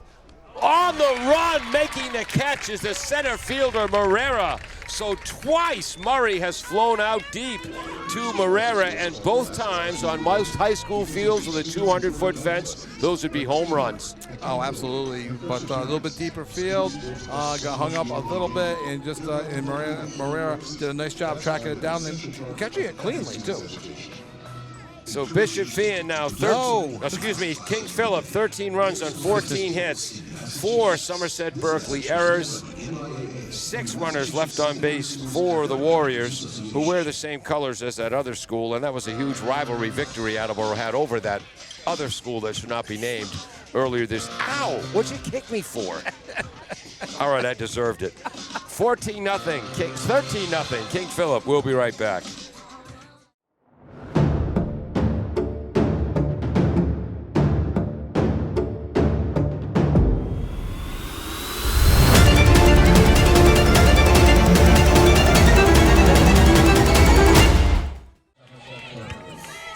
Welcome back to the campus of Worcester State University. Our umpiring crew is ready. 3-4-5 batters for Somerset-Berkley here in the top of the 6th. Tatum Swanson, who was popped up to second and struck out swinging. Ball 1 high to Tatum, who's had a great year pitching and batting. Yeah, she really has. As she is going to be going to the University of New Haven. Tatum Swanson on the year, 384, 433 on base, 7 home runs, 36 RBIs. 9 doubles as well. just a bit high over the head of Cedarbaum, hits the backstop. 2-0. If we were where we normally broadcast from, that could have been my 6th flinch of the year. Yeah, it could have been, but I mean, Blue's going to keep squeezing them like that. We'll never get out of here. Would have been a ball to Andre the Giant. Line drive down the left field line for a base hit there quickly as Lawrence to hold that to a single. Tatum Swanson with a base hit, 6th of the day for Somerset-Berkley. Looking for something that she could drive on 2-0. Got something over the middle that she was able to turn on and just deposit a base hit to left field in front of Lawrence for, as you mentioned, Paul, the 6th hit of the day for the Raiders. This is Sophia Thornton, started at second base, now pitching, 0 for 2 today. So they put Swanson and Thornton. I didn't realize the pitchers in the second baseman back-to-back in the order. They just keep following each other. Yeah. Looks at ball one outside. McCoy Walsh squaring to bunt. Hard bunt. Fielded by the first baseman. Makes the tag. If I was Somerset, I think I would ask the home plate umpire for help on that one. And because I don't think she made the tag. And they are. So they're keeping the runner on first. And I think this is a good call by the Somerset-Berkley coach. I don't know what you saw. I didn't see the tag. Like I saw the play. I didn't see her make the tag. I saw her reach for her back. I can't say I saw the shirt move or ripple. Right. And the home plate umpire and first base umpire talking. Oh, and they talked and they ruled her out. So it's a sack bunt. 3 unassisted. Moving to second is Swanson. And again, the score is 13-0. If this was a 1-0 game, I think there'd be a much longer discussion here. Much longer discussion. I think the umpires have had a fine game, a good, consistent zone. I do think they missed that one. Again, in a 13-0 game, ultimately it probably won't be a big deal. But just by the angle we had, I didn't see the tag made going down the line. So it does go as a sacrifice bunt for Thornton, and moving up to second is Swanson. Up to the lines, across the lines. So that's going to be a conference. It was what? That's a conference for the post. Okay. Out to the mounds. Oh, a conference. Okay, thank you. So you get... So Sally McKinnon crossed the foul line into fair play, so that counts as a conference or a mound meeting. Oh, I mean, Coach Como, I'm Coach sorry. Como, yes. Yeah. So... Okay, ball one high to Erin Gunn, who was 0 for 2 today, but she's had an outstanding season as Somerset-Berkley making their first appearance in a state championship game in softball. Fouled back, 1 ball, 1 strike. That is as hard as McCoy Walsh has thrown the ball today. And if you're wondering why that was so important to point out that was an official mound visit, is you only get you really only get 1. On the second one in an inning, you have to take the pitcher out. Yeah. And I'm sure they don't want to take Walsh out. Fastball, swing and a miss. 1 ball, 2 strikes. McCoy Walsh. She been a 4-year starter in the circle? Yeah. I'm I failing wonder to if remember the name. She shared time her freshman year. Called strike 3, fastball in the outside corner. That's her 11th strikeout. I wonder if she has more than 1,000 in her career. Considering she came in with 269, she now has 270, 280. She has over 800 for her career. Okay. So she must have split a lot of time her freshman year. This brings up Brooke Parent, the sophomore right fielder, who has an infield hit and a base hit to left field. Swing and a miss on a heater, 0-1. Somerset-Berkley in their navy blue uniforms with white pinstripes. White numbers and letters, silver trim. Great-looking uni. Fouled back, 0-2. How many pitches do you have for McCoy? 77, 79, 83, 85. That was the 85th pitch through 5 2/3 innings. Kevin calls me old. He just calculated that number with a slide rule. Again, kids, ask your grandparents. There's that. I wonder what pitch that is. Throwing to third. Not in time. That's the 3rd time I think the ball has slipped out of McCoy Walsh's hands and rolled across home plate. It's 1-2 to Parent. Moving to third on the wild pitch is Tatum Swanson. She doesn't care what the score is. Tatum's playing hard. Of course. Walsh has such a wide foul ball, wide array of pitches to choose from. when she's throwing it, it's obvious, they're comfortable with the lead there. She may actually be working on a different pitch, and it's all about the spins and the release and what you can do with the ball. So she might actually be trying to work on a pitch as she, getting ready to transition to Hofstra next year. 1 ball, 2 strikes, fastball, low and inside. Great job of hitting by Brooke Parent to stay alive at 1-2. Don't forget, Brooke is 2 for 2 on the day with a couple singles to the left side.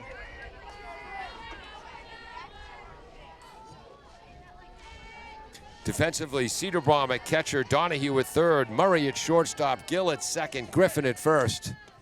Again in the dirt. 3-2. 2-2. 2-2.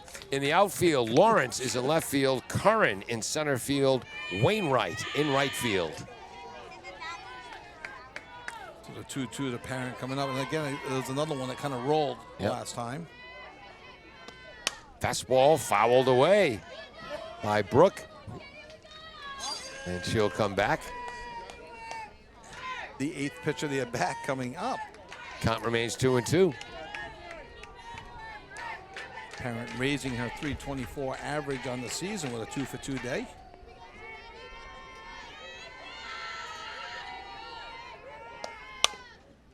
Ground ball towards the Somerset-Berkley third base dugout. 2 balls, 2 strikes. Is that the 4th foul of the at-bat? Yes, it is. This will be the 9th pitch of the at-bat coming up. Parent is just a sophomore.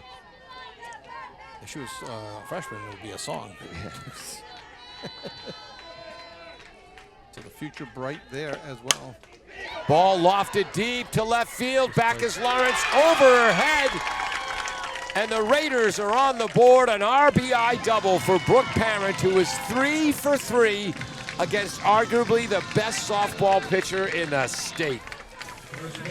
Yep, and 13-1. And again, there are victories and there are small victories. It's a small victory now for Somerset. They are the first team to score against King Philip in 5 playoff games, and it took let's see here, 26, 30, 31 and 2/3 innings to score a run against McCoy Walsh in these playoffs. Second hit of the inning, 7th of the game for Somerset-Berkley. Is they're going to make a change. Whoops. Good catch. 3's in for 20. 3 is in for 20. Thank you very much. Thank you. I went there earlier. They put you over here. And you've got the roster in front of you, Paul. Yep. Number 3. Number 3 is Ava Thornton, a freshman. I wonder if she's related to Sophia. 3 for 20. Ava Thornton. And the PA announcer just said to the umpire, "You've been going to the radio guys all game. What about us?" We appreciate that. Yes. So Ava Thornton. So 3's pinch running. Yep. Yep. And a strike to Allie Jardin. Ava Thornton. I'm going to assume she's Sophia's younger sister. Strike 1 to Allie Jardine, the senior first baseman. Ball high, 1 ball, 1 strike. This game started at 2:53. We're now coming up on 4:23. Hour and a half.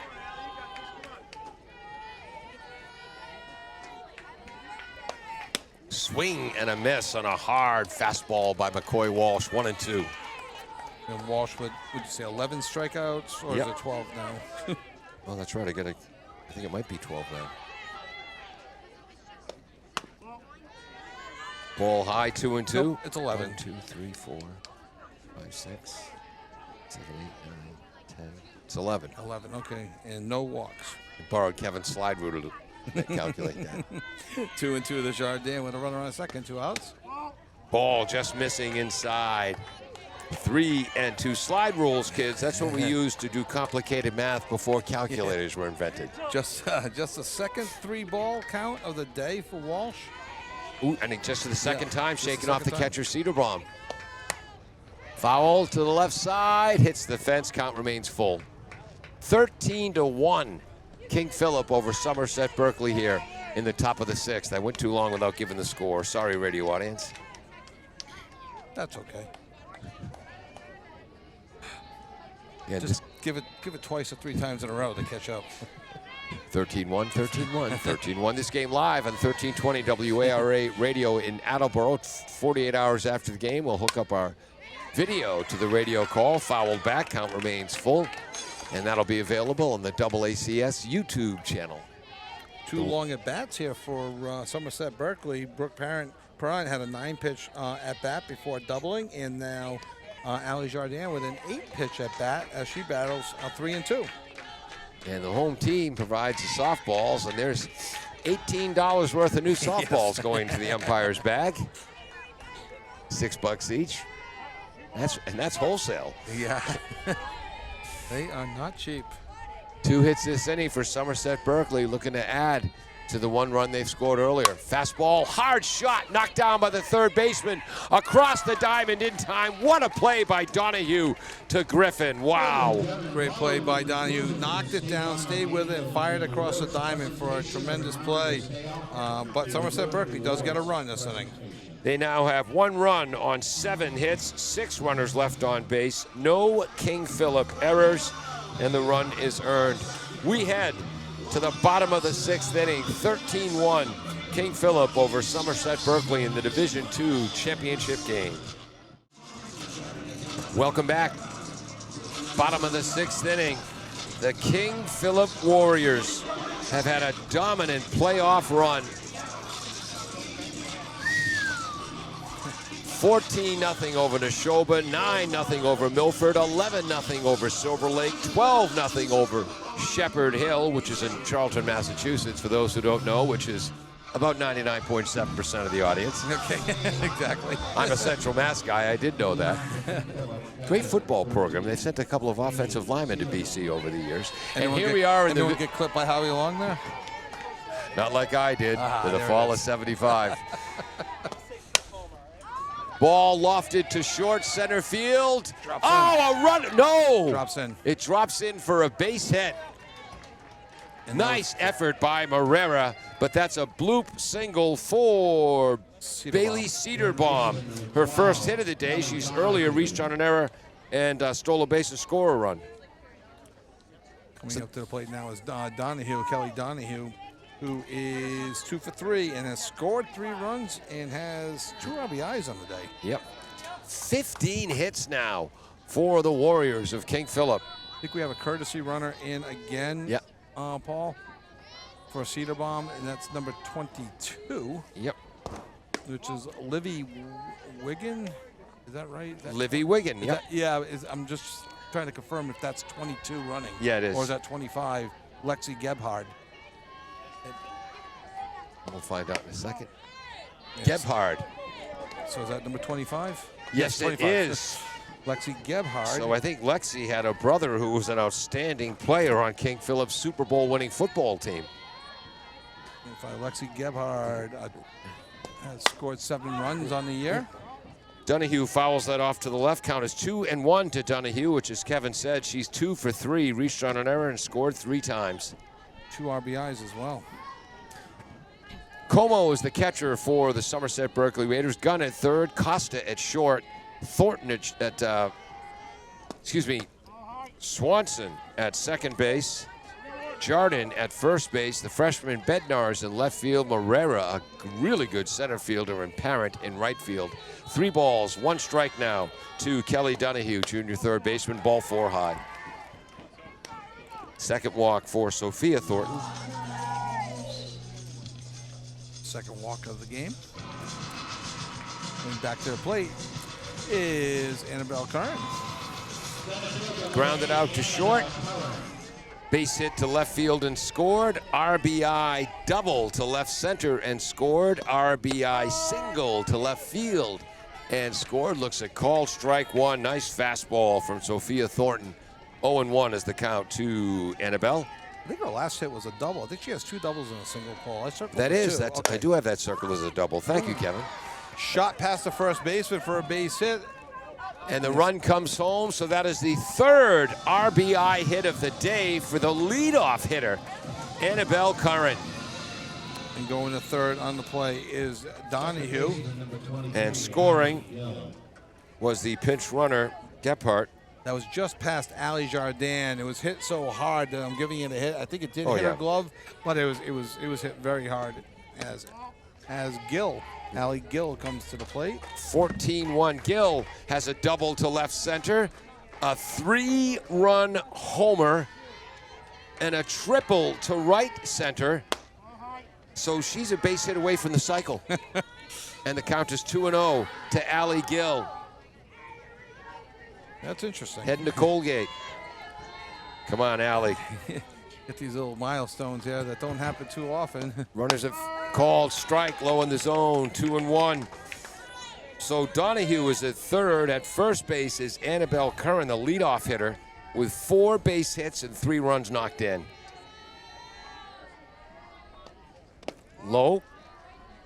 Again, I should wait for the home plate umpire. Apologies. 3 balls, 1 strike. That one wasn't. That one. Yeah, that bounced before. into the catcher's glove, so I think I'm safe there, but just out of courtesy. I suppose if it was a turf field, it could have bounced into the glove into the strike zone, but you know, play cricket with it or something. Well, Thornton winds, the righty fires, takes something off it, foul. But again, as a 14-year umpire, I wouldn't want to be behind the plate hearing the radio guy calling the pitch before I did. 3 balls, 2 strikes to Allie. And we know very well that the umpires can hear us Yes. when they can hear us at a baseball field. They can hear us at a softball field.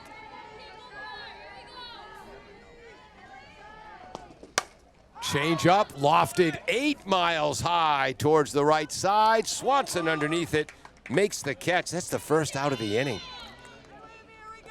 14-1, 1 out, bottom of the 6th. The King Philip Warriors have runners on first and third, and their number 3 batter, Regan Durden, a sophomore. She's 1 for 4 today with a run scored. Looks at ball, pitch that just missed. As Curran takes second base, I won't go with a stolen base on that. There was no play on.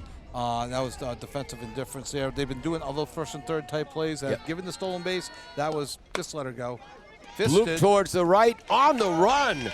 Sophia Thornton makes the catch for the second out of the inning. So Thornton with a real good comeback here. How did Donahue get on? This inning? Based on balls. Okay. Thank you. Forgot to circle the DB. Thank you. And here comes left-handed hitting Liv Wainwright. Ball outside on a heater. Liv is lined out to the second baseman, reached on an error, stole a base and scored. Had a base hit to left center and scored, and lined back to the pitcher on a ball I didn't even see it was hit so hard. And there's a shot to the first baseman. Jardin handles it, 3 unassisted. King Philip pushes another run aboard. They have got 14 runs on 15 base hits, 4 Somerset-Berkley errors, 7 runners left on base for the King Philip Warriors. And just to know, Kevin, it's been 3 innings since I called them Bishop Fian. All right. And credit to Thornton on there. She had first. Yes, she had given up a run that inning, but she also had first and third, nobody out. And got the last 3 and the 2, 3, 4 hitters out for King Philip as well to escape further damage. So credit to her as well. We head to the top of the 7th, 14-1, Warriors over the Raiders. We'll be back. Top of the 7th inning, Julia Morera, the outstanding center fielder, swing and a miss, strike 1. She's looking for her first hit today. I have McCoy Walsh down for 11 strikeouts. Yeah, 11 strikeouts, and that was her 101st pitch. Called strike. Perfect fastball in the inside corner. 1, that's a strike. 2, it should be illegal in 17 states because it's unhittable. Jardin, a 315 on base percentage this year. Swing and a miss. 12th strikeout of the game for McCoy Walsh. 281st strikeout of the year. Wow. This brings up Madison Bednarz, the freshman who has she's 1 for 2 with a base hit to left. Looks at ball 1, breaking ball. Sees her 538 average go down because she's only 1 for 2.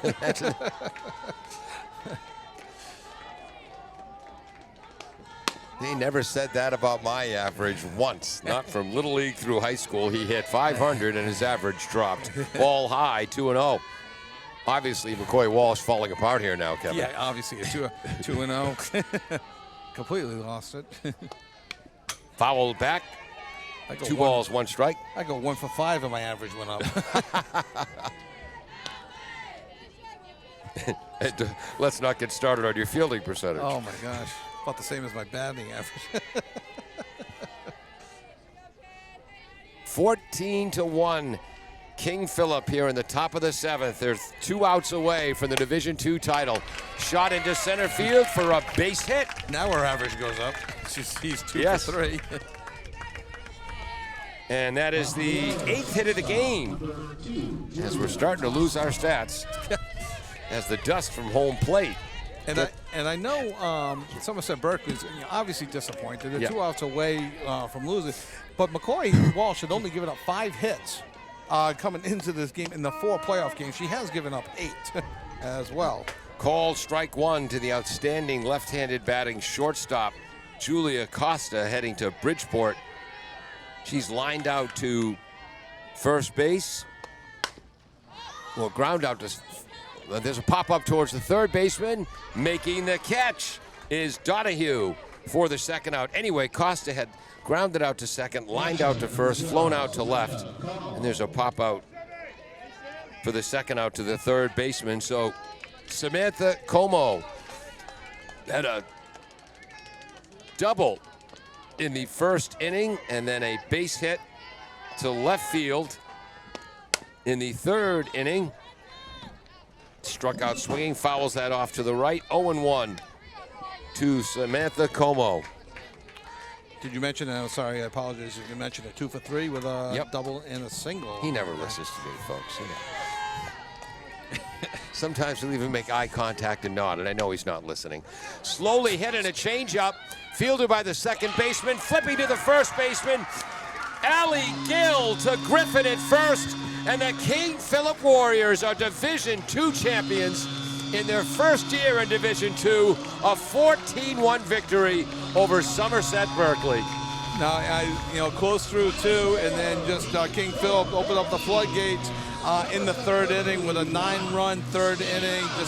And they're just too strong of a team. McCoy's too strong of a pitcher, and they're too strong of a hitting team to give in to Somerset-Berkley. Again, it's small victories. They scored. They're the only team to score a run. They also had 8 hits. McCoy had given up 5 total hits. Wow, in the first 4 playoff games.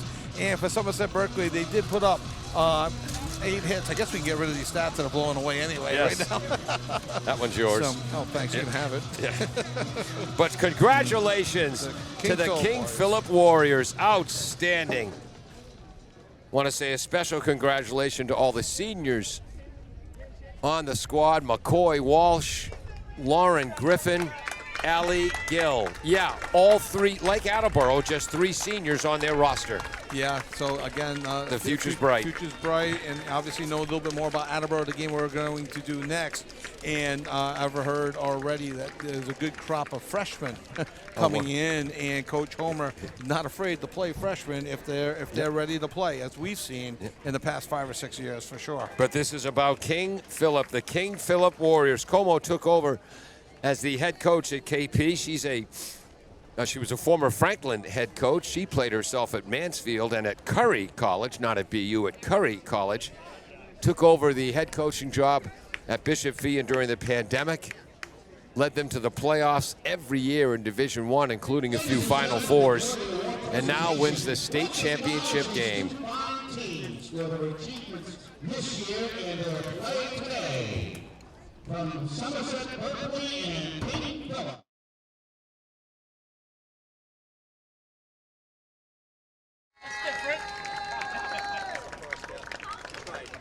Yeah, you got it. Yeah, thank you. Yeah. Who you guys know?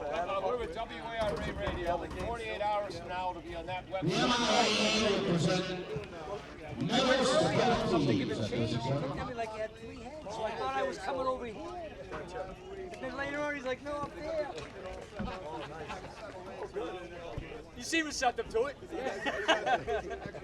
No, we're done. Kevin was just having a conversation with the umpires. Kevin, I just want you to know while we're talking to the umps, I took a 3-2 lead in bumping my head against the stands behind us. And did it knock you out this time? Because Bishop Fee did not play Yes. in the game we just. I don't know, every time you hit your head. I didn't know Yeah, really, that might have been it. They're presenting the silver medals to the Somerset-Berkley Raiders, and I know they must be so heartbroken right now, but I hope in the days, months, and years ahead, they look back on this season with the pride that they should, because again, their first time in the Division II final. They were the 21st seed last year. They were the number 2 seed this year. Yeah, no, a great future again, and because it's so tough to have, quote unquote, a future, because you're turning the roster over. So you're really hoping that you're banking on incoming freshmen to do the job that the departing seniors are doing, and again, the future looks bright. There's some great players, and again, when you get 8 hits against a Division I commit pitcher who's only given up 5 hits in 4 games. I can't get past this. Yeah. Whose whip went up, came in with a 0.3 whip coming into the game, and now you actually had a whip that was above a 1 in that game. Somerset-Berkley, I know they're not happy or pleased, but there are some things that they can take positives out of, including a 4-1 playoff run. Yes. And we'll let the field mic take it from here. Step forward and receive the MIAA Division II Girls Softball State Championship Trophy.